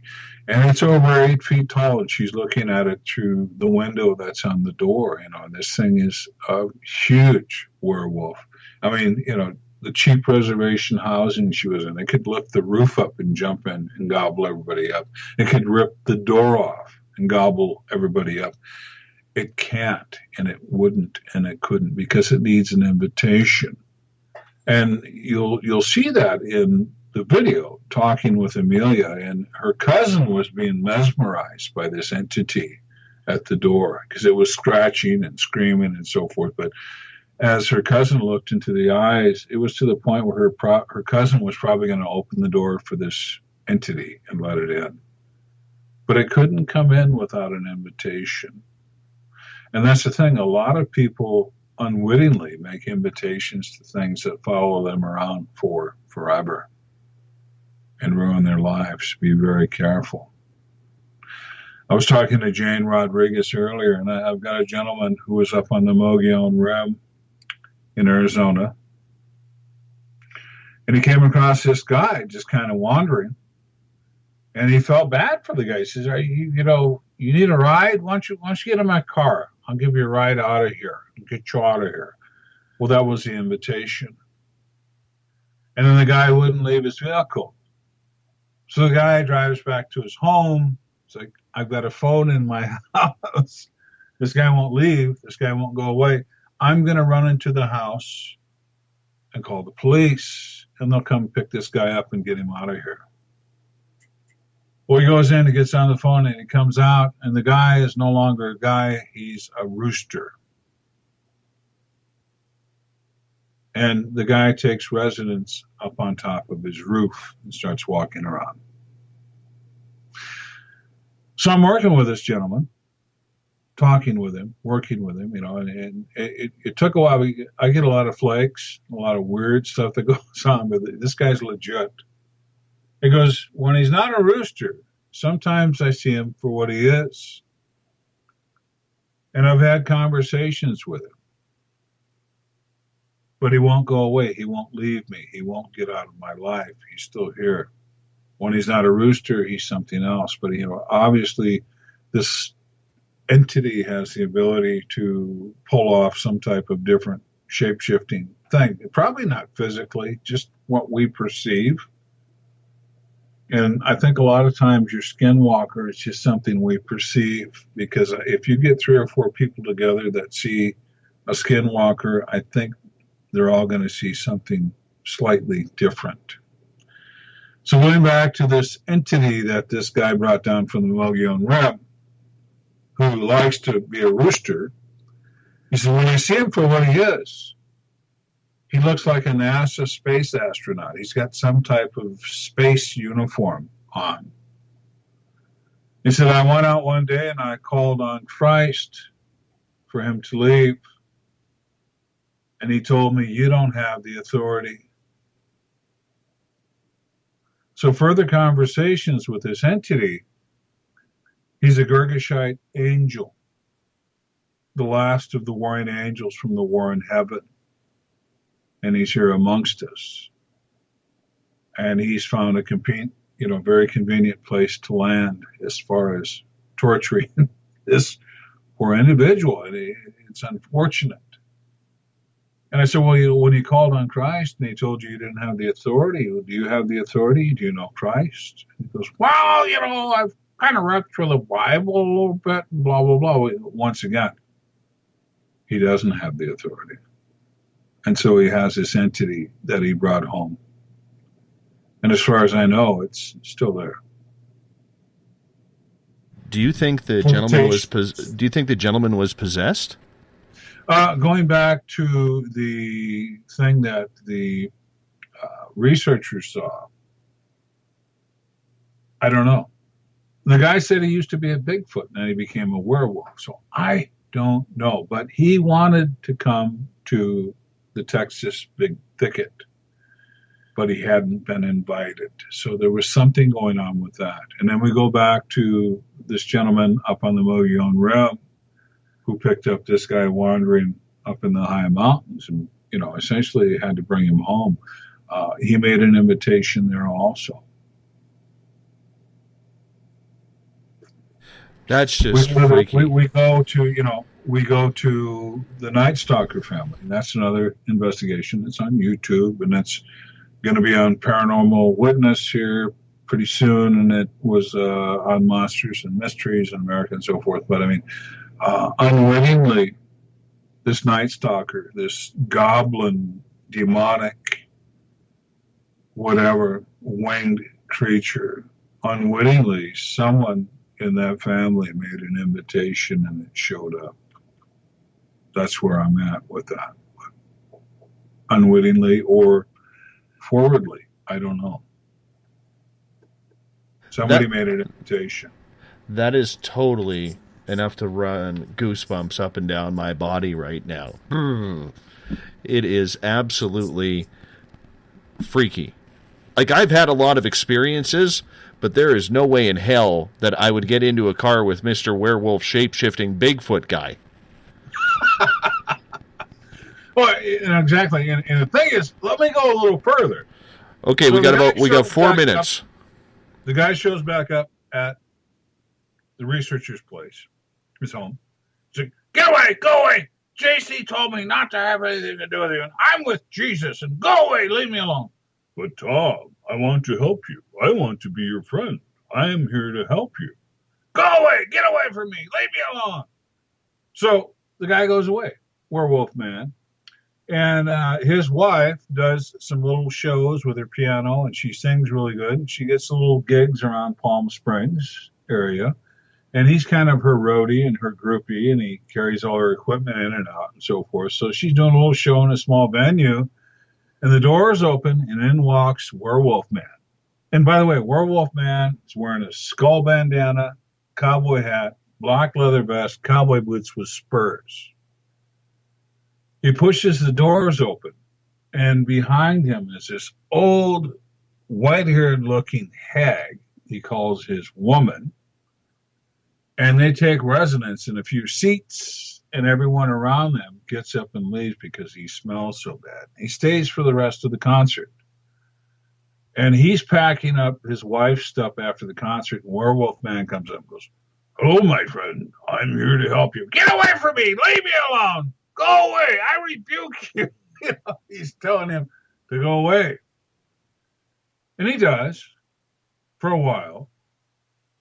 But then this gentleman had a little cocktail party at his home, and one of the guests left the door partly open. When they left, and Werewolf Man comes through the front door and says, "My friend, you should not leave this door open. It is not safe. It is dangerous." "Get away from me! Leave me alone! Go away! I rebuke you!" So, I mean, unwittingly, at some point in time, obviously some kind of invitation was made for this entity to show up. That is absolutely freaky. Absolutely freaky. Is your friend okay today after this experience? As far as I know, I mean, we this is a long, drawn out situation, beyond what you would even imagine. What I went through being involved in this research organization, but as far as I know, he's okay. My goodness. Like, a lot of people will hear that story, JC, and we got about 90 seconds left before we're going to go to break, but a lot of people would hear that story and say, "What book are you reading this from?" And yet, these are the stories that are happening. Everybody's like, "You should write a book," and I said, "Well, I'm still in the book. Still in it. Can't write it. Still in it." Lon Strickler, I'll let count out beg. Lon Strickler is working on a book just around the investigations that he's covered with us, which I'm looking forward to. But I'm not writing it. Lon's writing it. Right. I fully understand. I got to get Lon on this show. I've tried a couple of times. You need to. I've tried a couple times. Have me and Lon on at the same time.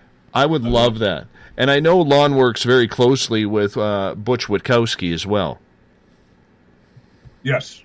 Yeah, Butch does a monthly feature here on the final Monday of every month. So we're about 10 days away from Butch coming back, but he's become quickly one of our more popular shows on a monthly basis because he is just absolutely on tune and on game with everything that goes on, and we have a lot of fun when Butch is around.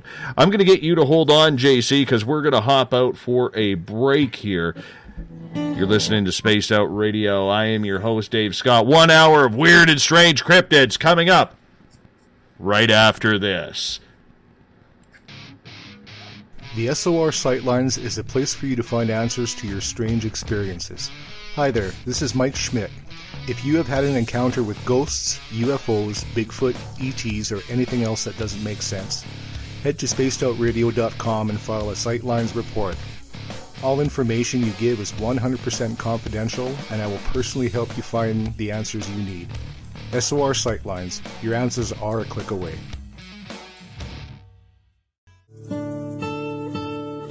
Greetings and salutations, space travelers, from the Chronicles of the Unknown team. What is Chronicles of the Unknown? I keep hearing about this thing. It's a new paranormal reality TV show based right here in beautiful British Columbia, Canada. Follow our team as we uncover claims of activity on the Caribou Gold Rush Trail.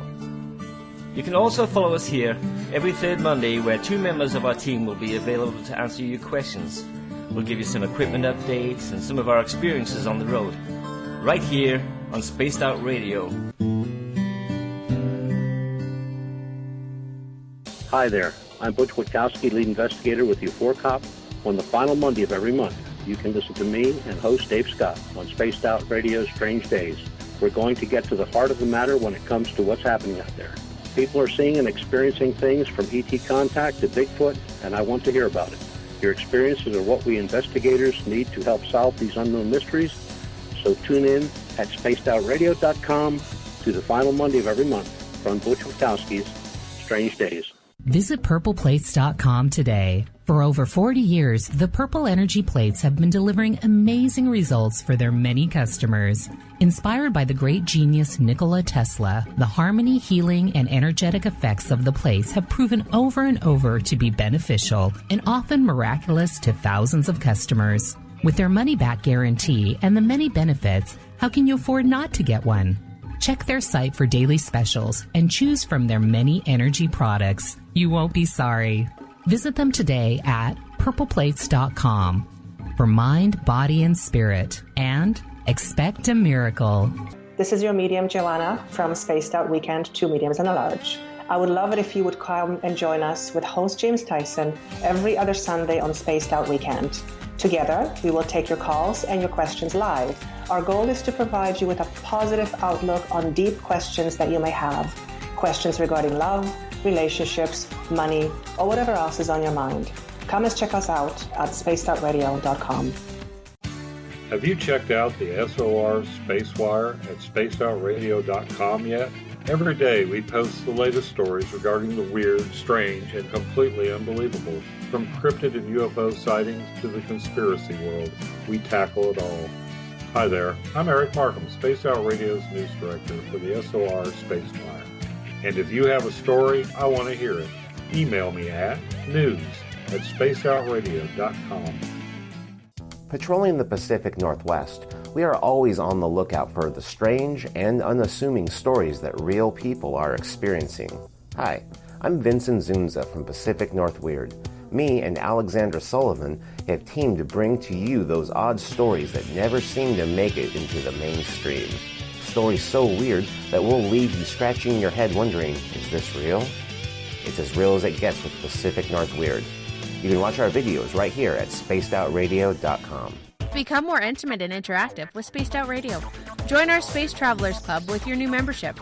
For $5 a month, we'll provide you with special access to the website, monthly prize draws from books to psychic readings, along with monthly newsletter, private interviews, and more. Sign up today to be part of Spaced Out Radio's experience. Every month on Spaced Out Radio, we look into the deep and dark reports of cryptids roaming around the world with me, Rob Morphy from Cryptopia.us. I would love it if you would join me and host Dave Scott as we delve into the most arcane stories and reports regarding creatures of the unknown. My job is to hunt down the details and bring the evidence forward to you. These aren't your regular Bigfoot stories I'm talking about either. You can find out more about crypto history at spacedoutradio.com. Looking for a place to advertise at a very reasonable cost? Look no further than Spaced Out Radio. SpacedOutRadio.com has an advertising tab that you can click to check out our daily, weekly, and monthly packages to play on the radio, or our website including social media. From commercial spots to banners, we have it all. Check out our competitive pricing today.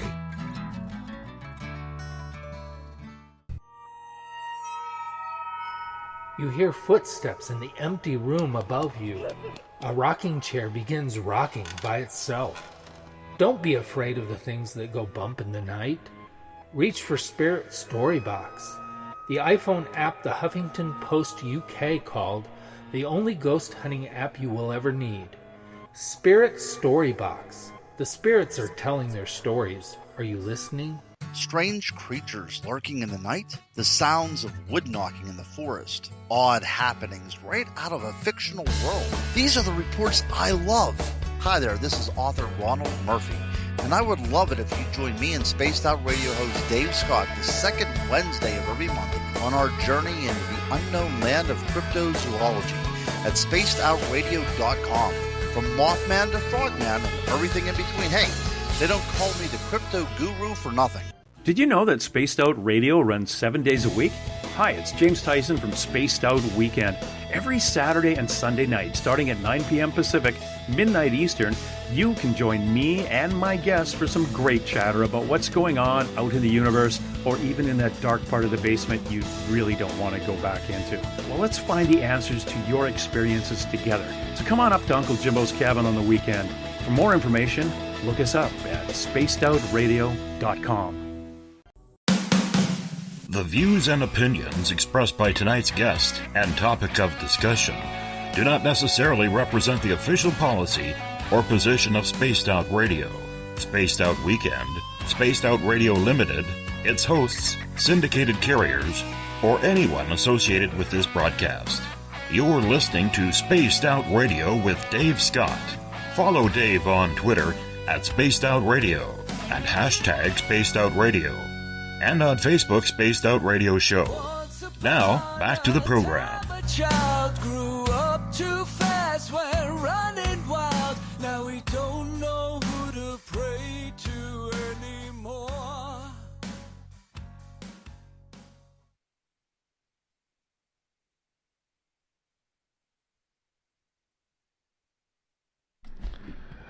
Welcome back to Space Out Radio tonight. Final hour with J.C. Johnson coming right up. Before we do that, I do want to remind Space Out Radio listeners that I am out of the cabin after this. Yes, I'm going up into the mountains to find my Zen, my Chi, maybe party with a Sasquatch or two with a nice cold kokanee beer. You never know what's going to happen. I'm going to definitely be tuning in to Spaced Out Weekend this weekend with Elizabeth Anglin and James Tyson as they get going 9 p.m. Pacific, midnight Eastern time on Saturday and Sunday night at spacedoutradio.com. Hey, we want to welcome in everyone listening in on the United Public Radio Network, live on 107.7 FM in New Orleans and over 160 countries around the world. Good to have you along for the ride. Also, if you're listening in on Renegade Talk Radio, we love being live in Sin City. Yes, Las Vegas, my home away from home. I can't wait to get back. And of course, if you're listening in on Revolution Radio, the Double R Machine is a donation station financed by you, the valued listener. Head on over to freedomslips.com and donate today. Remember, you can also, with Revolution Radio, purchase a $50 package of gardening seeds because they are giving them away. And, you know, everybody's got a plan for their spring garden coming up unless you're buried in snow like I am up here. If you want to follow me on social media, you can do so on Twitter at Spaced Out Radio. Give our Facebook page a like, Spaced Out Radio Show. Tune us in on TuneIn. Download this show and others on iTunes. And, of course, our website is spacedoutradio.com, where we have a plethora of features for you, including joining the SOR Space Travelers Club. It's $5 a month. Highly suggest you do that because if you do it before next Friday, your name automatically goes into a monthly prize draw. We want to give you some prizes, so make sure you take care of that. Final time tonight, we're going to introduce the Indiana Jones of the cryptid world, J.C. Johnson from Crypto Four Corners.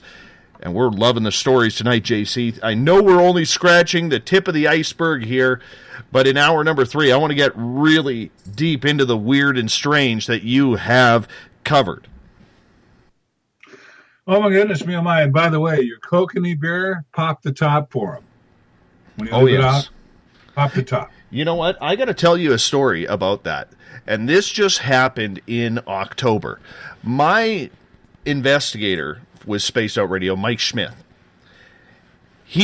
him and I just kind of met one day, and just out of the blue, we started talking about weird experiences and so on and so forth.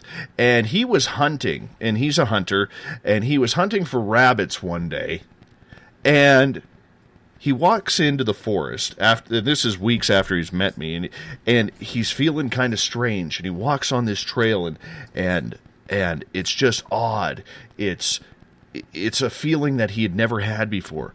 So all of a sudden, he feels like he's being watched. And he says, hello. And he gets this voice coming back that says, hello.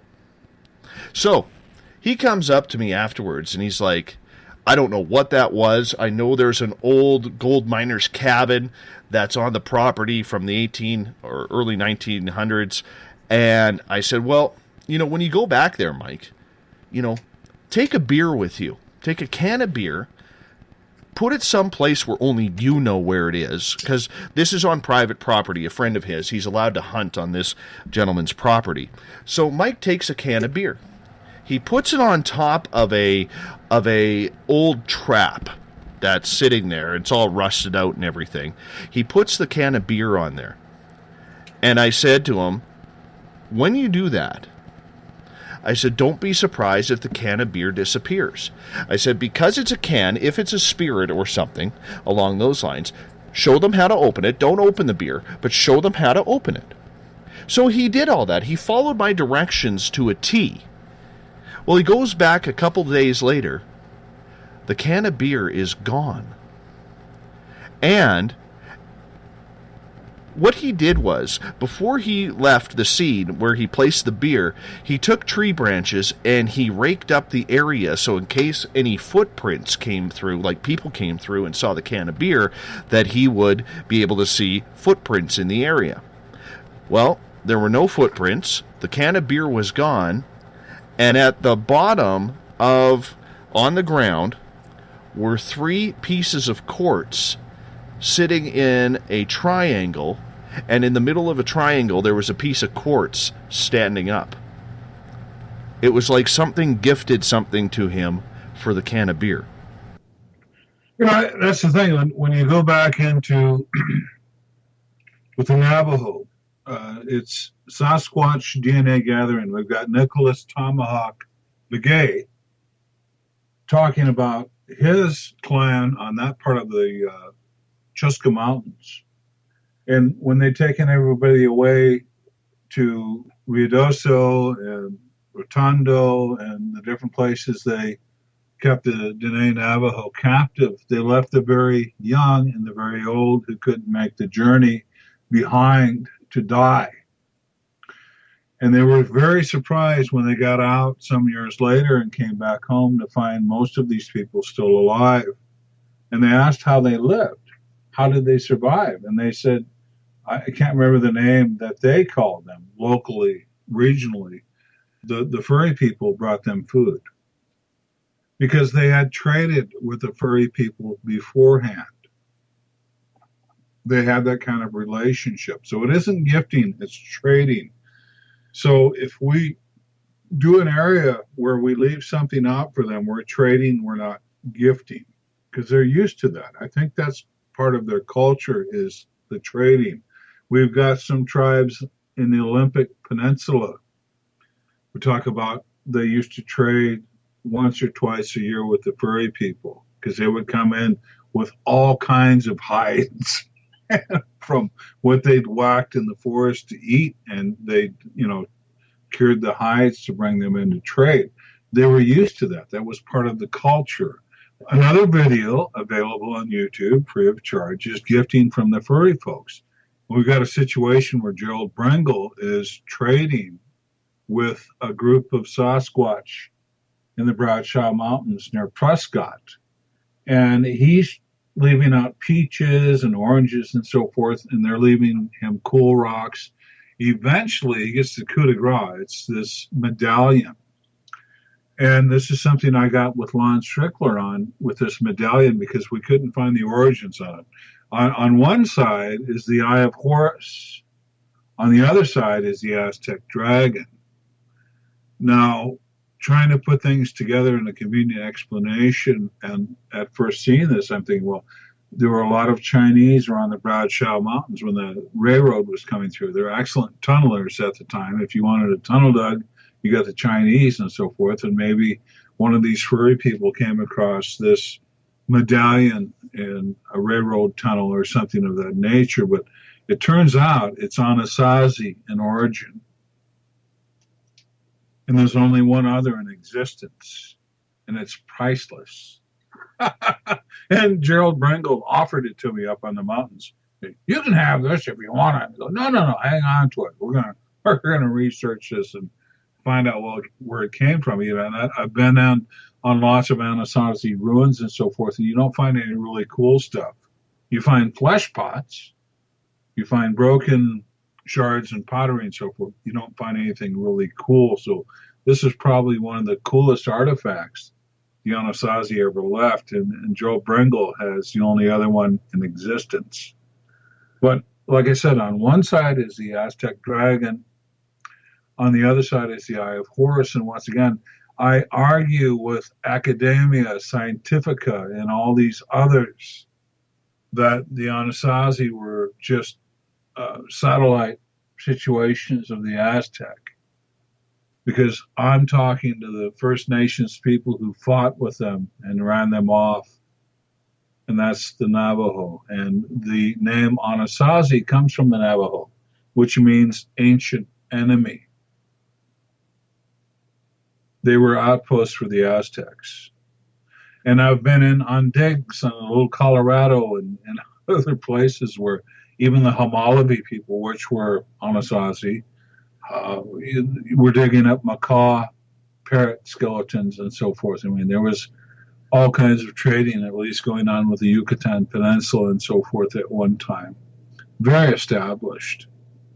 And I also put the Dene Navajo out in the desert southwest, probably around 700 or 800 AD, whereas Scientifica Academia has them rolling in around 1300. The thing is, when 2 or 3 PhDs get together and decide something is fact, it becomes fact, but not necessarily so. And that's unfortunate.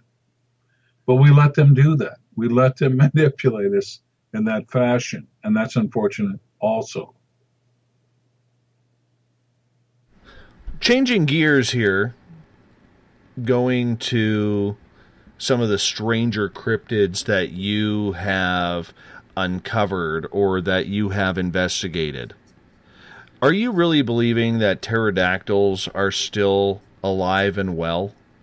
I saw something of the nature of a teratorn, which is evolutionary-wise, if you would subscribe to that modus operandi, is further along in the evolution of a pterodactyl, a teratorn. And this is just bizarre, but I'll tell you the story. I was at Walmart, and I was outside smoking a cigarette. And this is the Walmart in Farmington. And I looked off toward the airport, and I go, wow, that looks like a pterodactyl. And I'm thinking, that's got to be a kite. Wow, where do I get a pterodactyl kite? I'll freak out the neighbors, like, that's so cool. And all of a sudden this thing, poof, went up. And it came over the top of me, standing out in front of Walmart. And it had a ring of feathers around the back and front of the wing, but it had all the appendages of a pterodactyl. And as it went over the parking lot, I'm running across the parking lot, nearly getting hit by cars looking up at this thing. And it goes over the San Juan River, crosses over into the reservation and catches a thermal and disappears. I saw it. 30 or 40 foot wingspan. I saw this thing. And everyone's going about their daily lives, their daily business. They're not looking at this crazy man running across the parking lot looking at this. Everyone is so focused on their situation, they can't see outside of it. And, essentially the powers that be keep us so focused on our situations, we can't see any farther than those situations and look outside of them.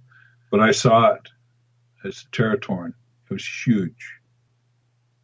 And once again, the ring of feathers around the front and back of the wing. The middle of the wing was a leathery buckskin-looking thing. I saw it. Another time, I'm on a Farmington city bus. And there's a haboob. And that's before you get to monsoon. You get an incredible dust storm sometimes.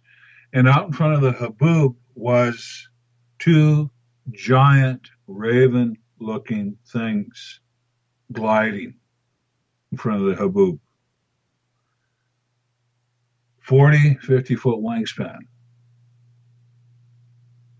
Another time, we were down on location on the San Juan River, and a Navajo lady I was with at the time pointed something out, and I looked, and it was catching air and hanging somewhat in place, and behind it passed a airplane Piper Cub.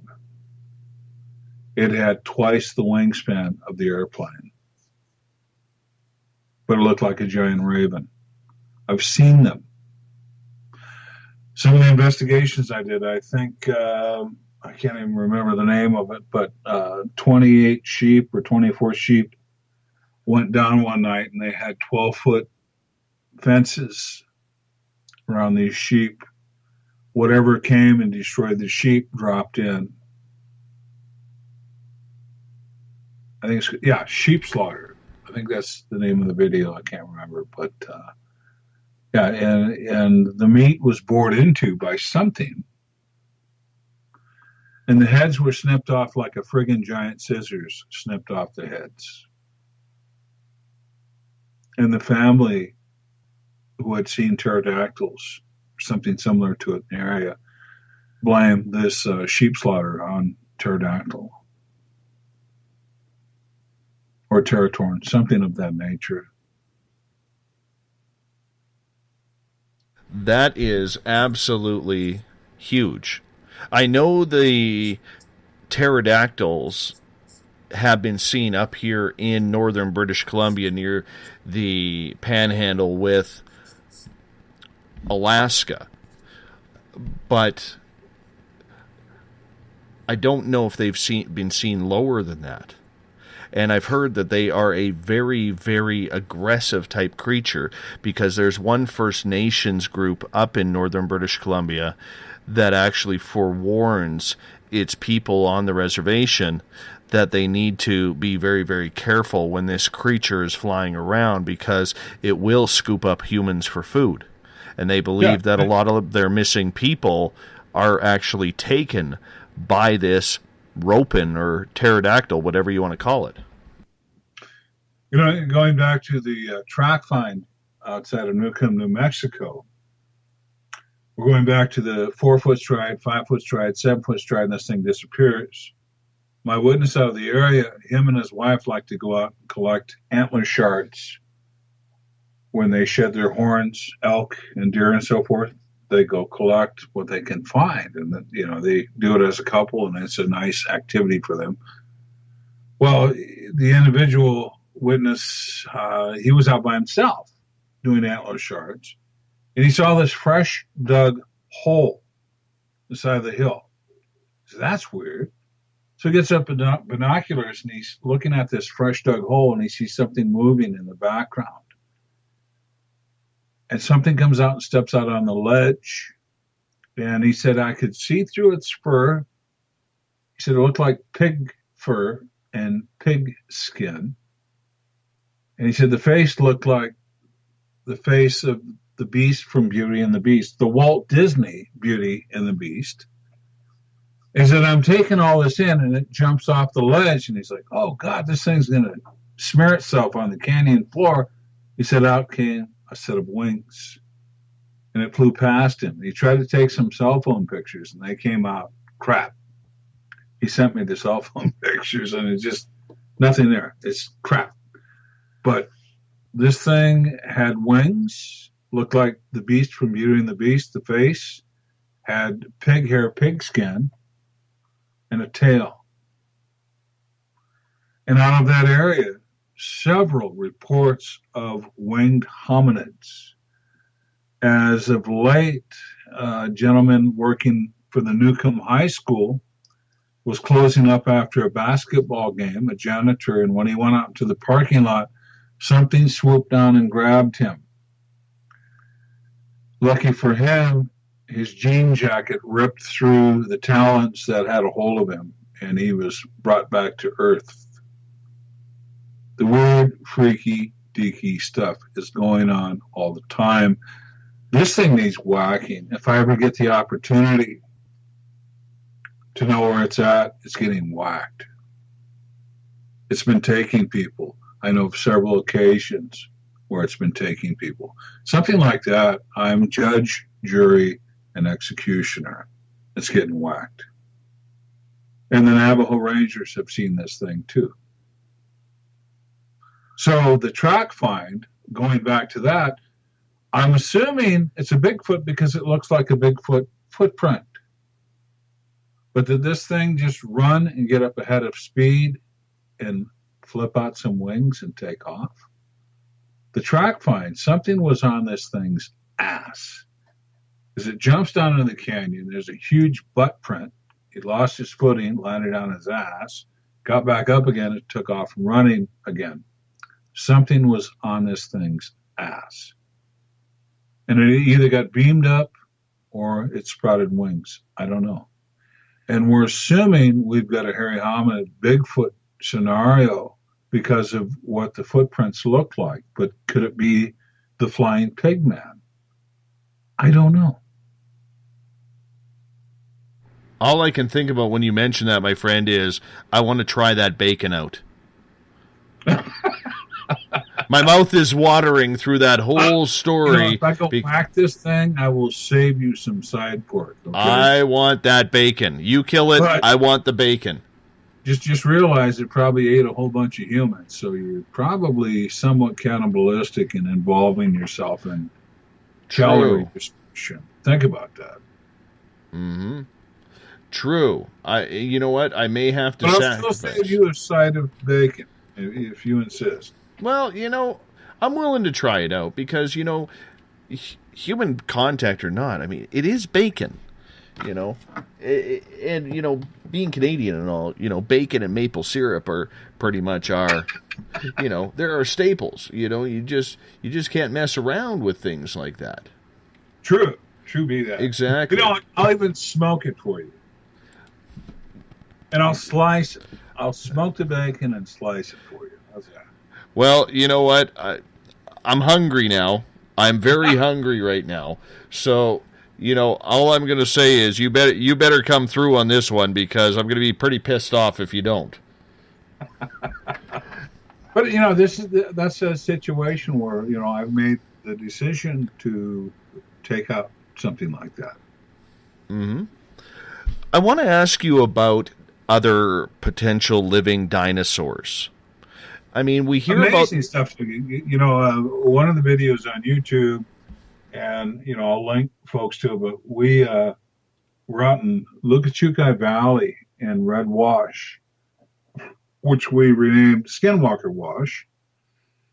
And Chief Dan goes, "Look at these prints," and we got 3-toed prints identical to what we find fossilized in the area because there's fossilized dino prints out there.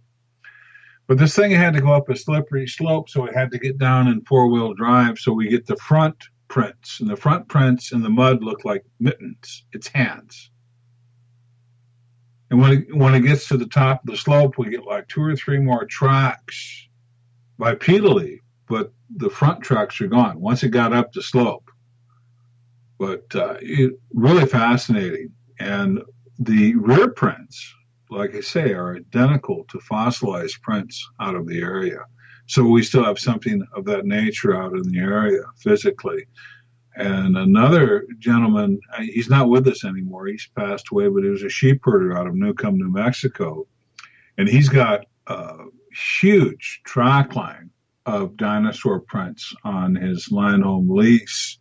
And UNM comes out there, University of Mexico, and they, "Hello, Mr. Begay, we brought you a Subway and some water, and we're going to go cast some of those prints that you've got up there, and you're welcome to come with us and watch, and thank you so much for your hospitality," and blah, blah, blah. And he says, "You want to see some fresh ones?" And he took them down in the wash. And here's these huge footprints, identical to what is fossilized up in the canyon. And he goes, "Yeah, it's that big iguana. He comes through a couple, 2 or 3 times a year, takes 2 or 3 of my sheep, but then he goes away. He's bigger than my 4x4 pickup truck. He's huge." And the UNM professor is there with his students, and their jaws have dropped to their knees. There's over a mile of fresh prints in this wet wash. What do they end up casting? The fossilized prints. They can't wrap their mind around anything that they've been taught out of their books and their genre and their religiosity. that something like that could still be around.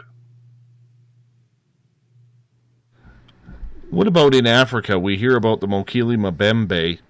That stuff's real, and they've got Triceratops down there too.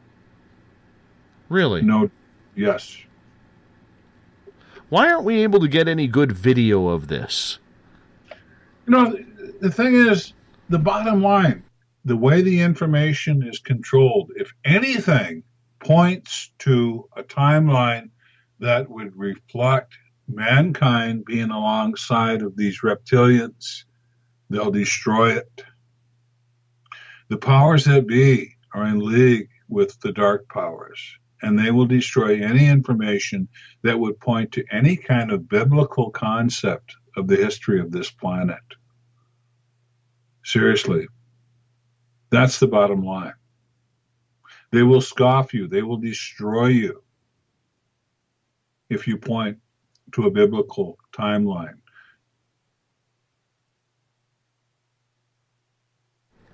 So you think this is all government involved? Or is it... No. Powers that be. The government is a pony show, a dog and pony show. The powers that be pull the strings they have from the beginning. I'll remind you, in Christ's 40 days and 40 nights, he gets to spend a day or two with Satan, and Satan brings him up to a high pinnacle, and he shows him all the kingdoms of the world. And he says, if you just prostrate yourself before me and worship me, I will give you all these kingdoms. And of course, Christ says, get behind me, Satan. You're out of here. Bye. That's the information that's being controlled, because anything that would point to a God particle, a God revelation, is going to be hidden. It's going to be taken away. It's going to be destroyed. God protects his word. In form and facet, he protects his word, and it's out there. It's available to you, to me, to everyone. His word is protected. Mm-hmm. Anything that points to God is destroyed. Evolutionary. Anything that would take you outside the realms of what they want you to believe, that we came from monkeys, which we didn't, they will destroy it. We're a special creation. And we're not seeded by the aliens, because the aliens are Nephilim, and the aliens are a part of going back to the warring Girgashite angel. They did genetic manipulation here with us, to us. The flood wiped out most of them. The flood wiped out most of their influence on us, but didn't destroy them completely. And they're still hard at work, believe me. Where else, besides Africa, besides the skies of North America, are we seeing dinosaurs? All over the place. And dragons and things of that nature. But all over the place. There's a police officer out of Aneth, Utah, through pterodactyl. He saw them. He followed them. And they were just doing a straight line. And he followed them, took roads, drove across the desert. He eventually hit I-40. And he's on I-40, following them. He got outside of Holbrook and he called ahead. Do you see them? And they saw the pterodactyls. Then they turned out across the painted desert and disappeared. These are physical entities that are out there. And the thing is, they're hardwired genetically to do what they've always done. They don't know they're extinct. They don't know they're not supposed to be seen. They're hardwired to do what they always have done. And there's breeding populations, very limited, very small, but there are breeding populations, and they continue. The ravens, the rocks, the giant raven-looking things, there's breeding populations that continue. The giant bat, I'll tell you the story because I'm up here in the Northland. Back when I was 17 years old, the Marjima sisters And here's the deal. Twin brothers married twin sisters, and their children were beautiful. Beautiful children. And I took two of the Marjama girls to the movies one night. And I dropped them off back in their place out in the woods, driving down this dirt road, and I see what I think is an old man in a long coat or a trench coat crossing the road in front of me. So I slowed down, got closer, turned off the brights as he shuffled across the road. I'm being polite because at this time there's a lot of inebriates in the area. They've all died. So inebriation, as far as a way of living up here now, it has long gone by the wayside. But this guy was, I considered, an inebriate, shuffling across the road. So I stopped, turned the brights off, back off, give him plenty of room to cross the road. But then I look to my left and there's a culvert. And below the culvert is probably like a 9 to 13 foot drop. So I'm cranking down the window. I'm going to yell out, stop, you're going to fall into the drop. Just as I'm ready to yell that out, he gets to the edge of the road, jumps, and out comes a set of wings. 15, 16 feet wide. And the shuffling man in the trench coat was about 5.5 feet tall. It's a bat, some type of bat. And I've talked to others up here. There's large winged somethings that they've seen, that they've been a part of. So interesting. That goes back to age 17. Back in this area, when I was 17, many, many moons ago, my sister had a place out in the country, and something was coming by every night and bugging her. And convenient explanations, putting something into a basket, having a convenient explanation for everything. We were having problems with some satanic cults at the time in the woods and different varying areas. So I was thinking, this is some of the, my friend Carl called them the Moonies, which had nothing entirely to do with satanic cults. But anyway, it's probably some of those Moonies. So I went out to my sister's, armed to the teeth with everything I had at the age of 17. I had a shotgun, a pistol, and blah, blah, blah. And this thing did come around about midnight, and it blocked out the solar light, the sodium light that was out front. It blocked out the line of sight of the light that was up on the pole. And it went around, it tapped on the walls, it scratched the side of the house, blah, blah, blah. It terrified us until morning. And I remember the next day at daylight, I went out there, and my nephew, kind of went in tow with me, and he was probably 7 or 8 at the time. And he started crying, and he was over in a different area. I go, well, what's going on, son? What's going on? And he said, it really was the Moonies. They're crazy people, aren't they, Uncle? I go, yes, they are. He goes, this guy was walking around barefoot. And there they were, barefoot prints in the snow. And it got down to 30 below that night. I remember that. The barefoot prints in the snow weren't the Moonies or devil worshippers. It was something else. So, a couple stories from the area. Now, let's go into one more real quickly. Sounds good. Running out of time. The Bagwajawini.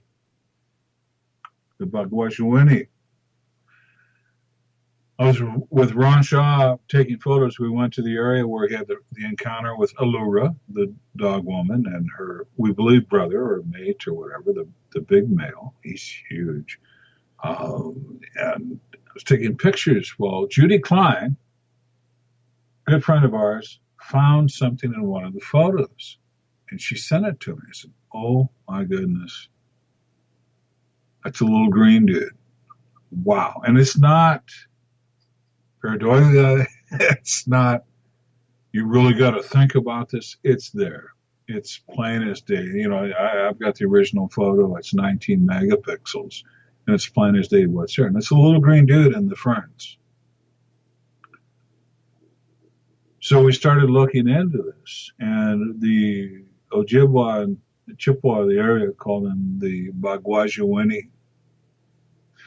And out of one of David Pilotti's stories out of his Missing 411 series, he's talking about Corey Kelly out of the exact same area, who disappeared, I believe, in 2006. And a year later, the sheriff's plane flying over the area finds his nude body 17 feet off the trail where they'd searched a dozen times before looking for him. And the Ojibwa of the area say the Bagwajawini had him, and he probably broke free naked and died of exposure. Because the coroner report says he died of exposure. If you and I lay out in the elements for a year, no one's going to be able to determine the cause of our death. So his death had to be fairly recent, even though he was gone for over a year, or about a year. So, and they say the Bagwajawini got him, and another, stories, father and son, Ojibwa, were out deer hunting, and the son went out of sight, his father couldn't see him anymore. And when he did catch up with his son's trail, just his feet were sticking out. He was being dragged into a root system under a tree. And his father pulled him out, and the young man said the Bagwajawini got him. Now, that's another video on a Phantoms and Monsters article. You can look the Little People of Minnesota. But this is a flat-on. This is a flat-on entity in our photo that can't be explained otherwise. I don't want you to freak me. They're wicked little bastards. And, the thing is, and here's what's interesting. The skull, if I peel the skin back off this dude, the recreations they've done of Homo florenziensis, the little people that they found, they're identical. So potentially we have a Homo florenziensis up here in northern Minnesota. Wow. Before you freak me out anymore. And once again, people, everybody out there, you can go look at all of this stuff on our YouTube videos and, Phantoms and Monsters article. I'm just trying to make a good case for what we're up to. I don't have anything to sell you. I have nothing for sale.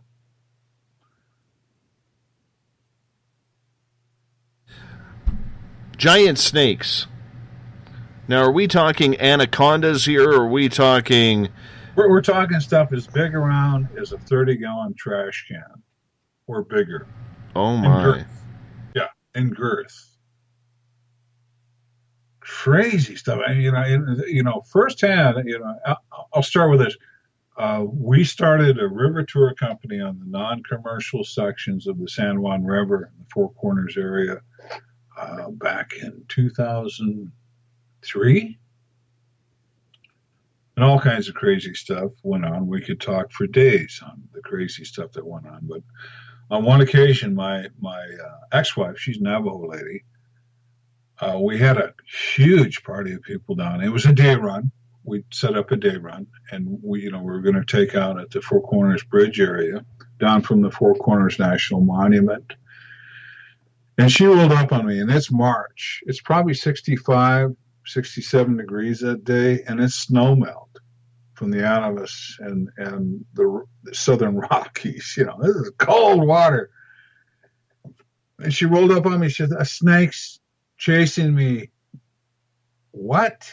A snake's chasing me. I stuck my finger in the water. I said, 42. I know. I got a barometer. I got a thermometer in my finger. Okay. I said, 42. I said, there is not a reptile in the world that can handle this water today, sweetheart. God bless you. It could be an otter. It could be a beaver. She goes, "It was a snake." And I was running point that day. When you run point, we're looking for obstructions in the river because a lot of times trees will break off. Even trees that have such a huge root ball system, they become an island and they float down the river. Especially cottonwoods. They're very buoyant. So, when you run point, you're looking for obstructions, things that'll pin somebody, knock somebody out of their boat, drown them, things like that. So I was running point that day, and she caught up with me.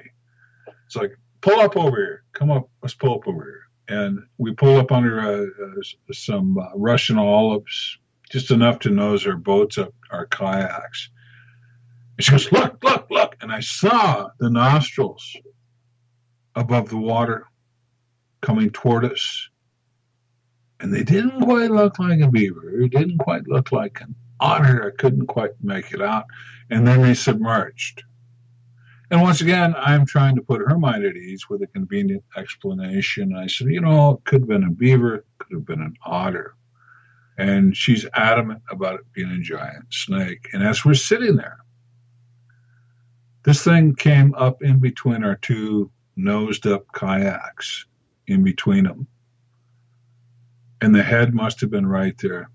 And it was deciding what it was going to do. And I lit a cigarette. And I don't know what it was, if it was the flame or whatever from the lighter, but this thing dived. And one of its coils came up, and my ex-wife's arm was hanging out of her kayak just a little bit, and it slimed her arm.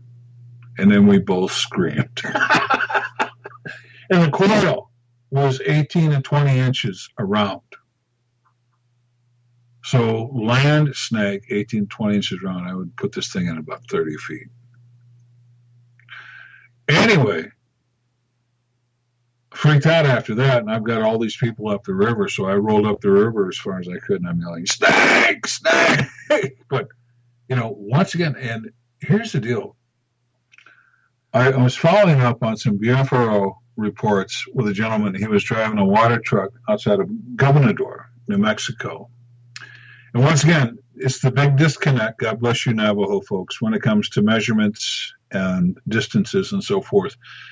And I'm in a car driving with this guy. And I go, well, how big was it? Because what this thing did, it was a Sasquatch, and it was rocking his 18-wheeler. And he had dual trailers behind him full of water. And it was rocking his whole outfit, pushing back and forth, rocking the whole semi-rig. And he turned on the four-ways and whatever he could, and he saw this thing's belly through his side window. That's how big it was. And I go, well, how big was it? How tall was it? Because big! And we're talking in a mixture of Navajo and English. And I'm trying to get measurements. And we go under a stoplight in Farmington. He goes, as tall as that stoplight. I go, good. Okay. So we're talking 16, blah, blah, blah, feet. So I've got a measurement. Then he went on to tell me him and his friends would get some money together, and Hogback area on the border of the reservation, just outside of Farmington, is the last place you can get liquor or beer before you go into 100 miles of no liquor or beer on the reservation. It's alcohol-free. And he told me his friends, they'd all work all year. They would take like a month off, pool their monies, and hang out time by Hogback and drink. That's what we did. We drank. We fished. We drank. We camped. And he said there was 4 of us. We were in there about a week. And every morning, one of us would clean up and go up to the liquor store off of the river bottom and get our booze for the day. And they were having fun, having a great time. River's a great place.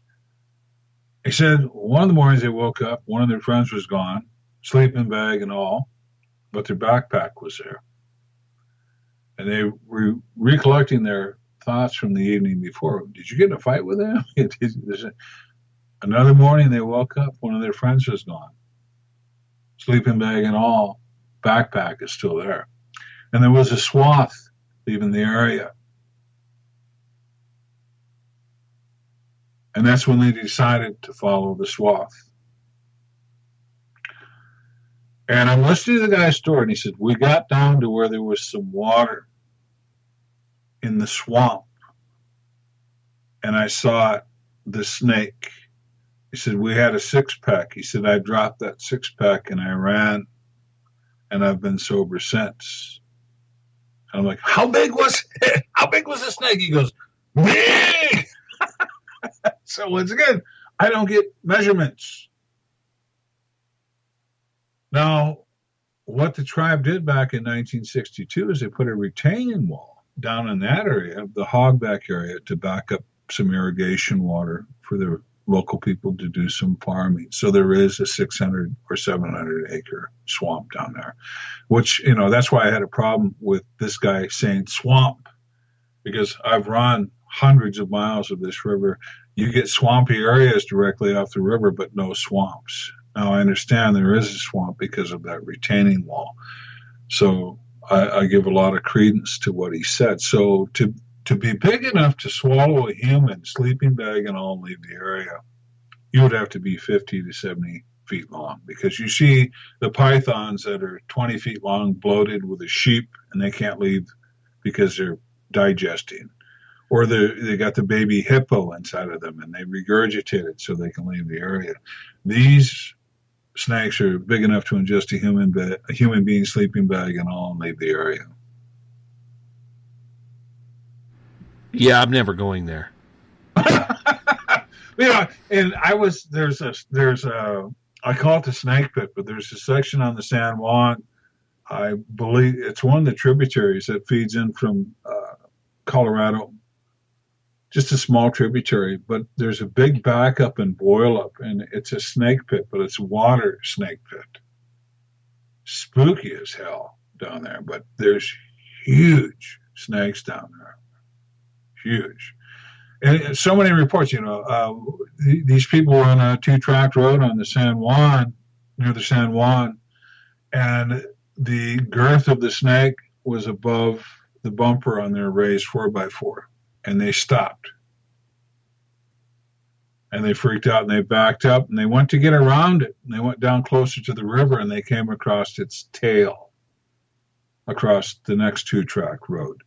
And they're saying that from the tail to where they came across it, they believe the midsection was at least 50 feet.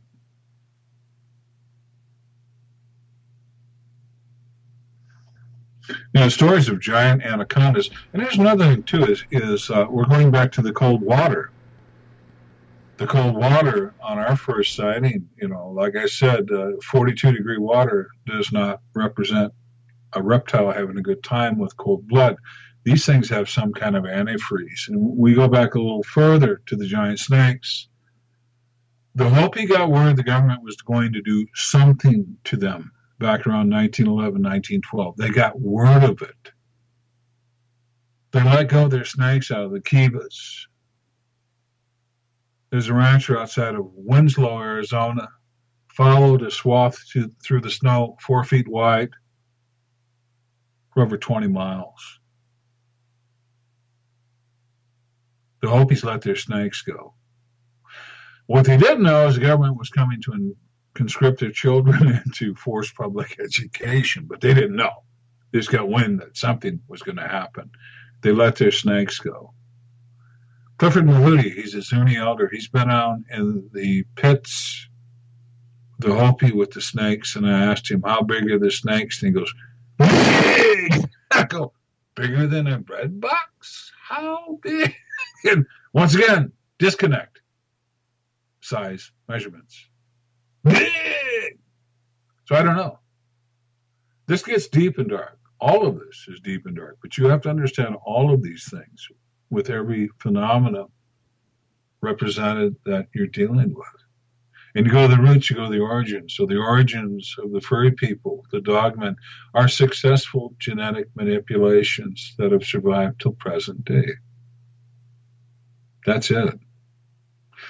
Do we know their culture? Do they have a culture? I think the Bigfoot have some type of culture, maybe feelings. And the bottom line is, if they are the product of an unholy union, if they're not responsible for the sins of their fathers, I hope they have free will. That's what I hope for them. We only got about 5 minutes with you tonight, JC. I would love it if you could tell us about some of the other cryptids roaming around North America that you are currently investigating? We've covered Dogman, we've covered Bigfoot, pterodactyls, and now giant snakes that are going to eat us all.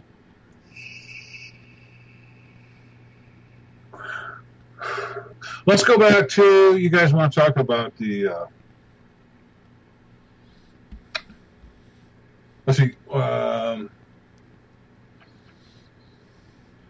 little creepy dude. He's got scales down his back. Cocopelli. No, not Cocopelli, but, gosh darn. Chupacabra. There we go. Okay, so let's go to Chupacabra real quick. We'll visit that real quick. So one day, early on, when we're doing our exploratory trips down the San Juan, the reservation sections, where I couldn't find anything on the internet or anywhere because no one had ever run them, and those who had run those sections never really published anything about it. The only thing I could find was a guy out of Durango who used to fly over those sections of the San Juan because they were so beautiful. And, you know, some of those remote canyons, you couldn't carry enough water with you to hike out in the summertime. You're just going to die. But I do have some videos on our YouTube channel with the San Juan River sections. If you want to go look at them, they're available free of charge. Anyway, it was another big trip. Chief Dan, Leonard Dan, he's our Navajo elder, was running point, and he would run point till we got close to this fort that we found. And this fort goes back to Spanish days when the Spanish had the Spanish Trail. And essentially it's a river crossing, a ferry area, and later occupied by the Mormons. That's another long, long story, a very interesting story, which I would need a couple hours to talk to you about. But once again, that's another video on YouTube that you can look at the fort. It's the 777 video. It's our San Juan video. Anyway, long story short, Leonard's running point. After this particular area, Leonard will back off with our river charges because he has a story about every inch of that river, every corner, every bend, every mountain. And it's story time. So he's running point, and I'm catching up with him to take over running point.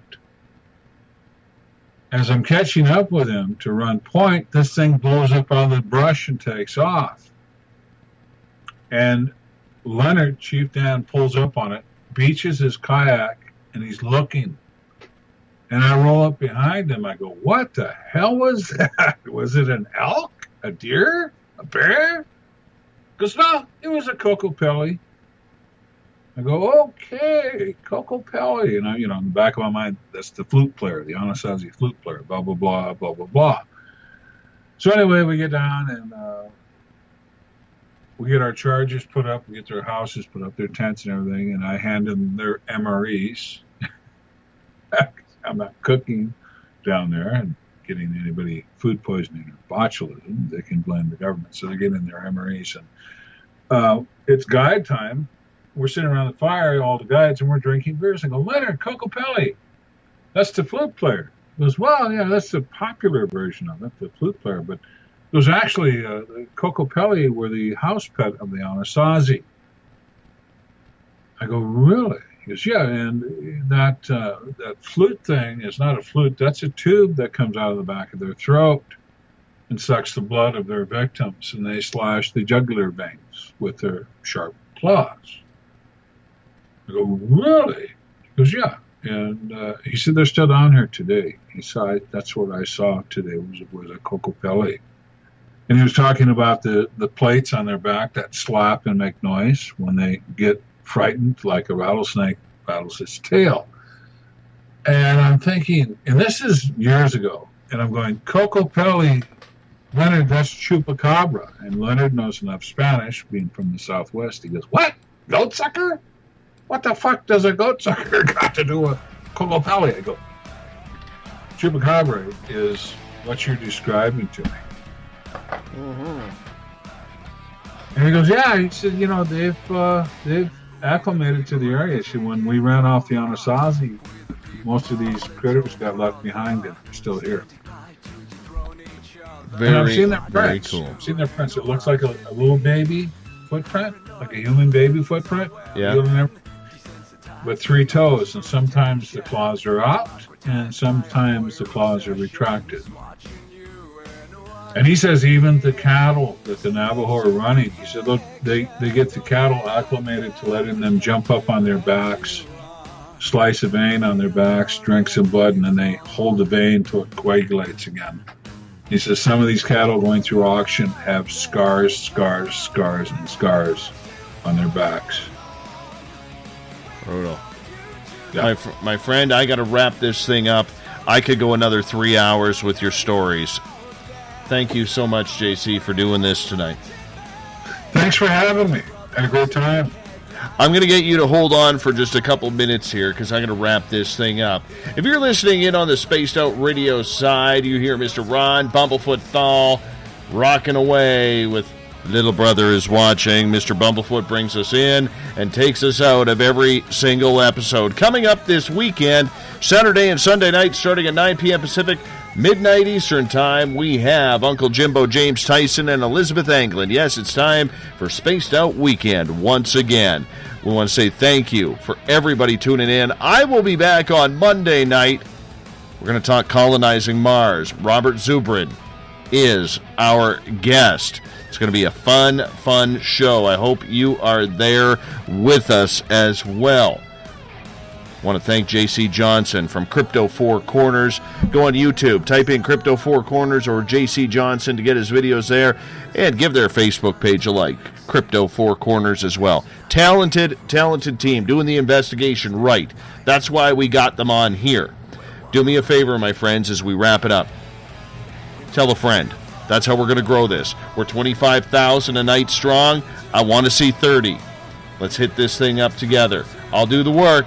You guys bring the people, and we'll all have a good time. Have a great weekend. I'll be back on Monday night. Thank you so much for tuning in, everyone. Love you all. Good night.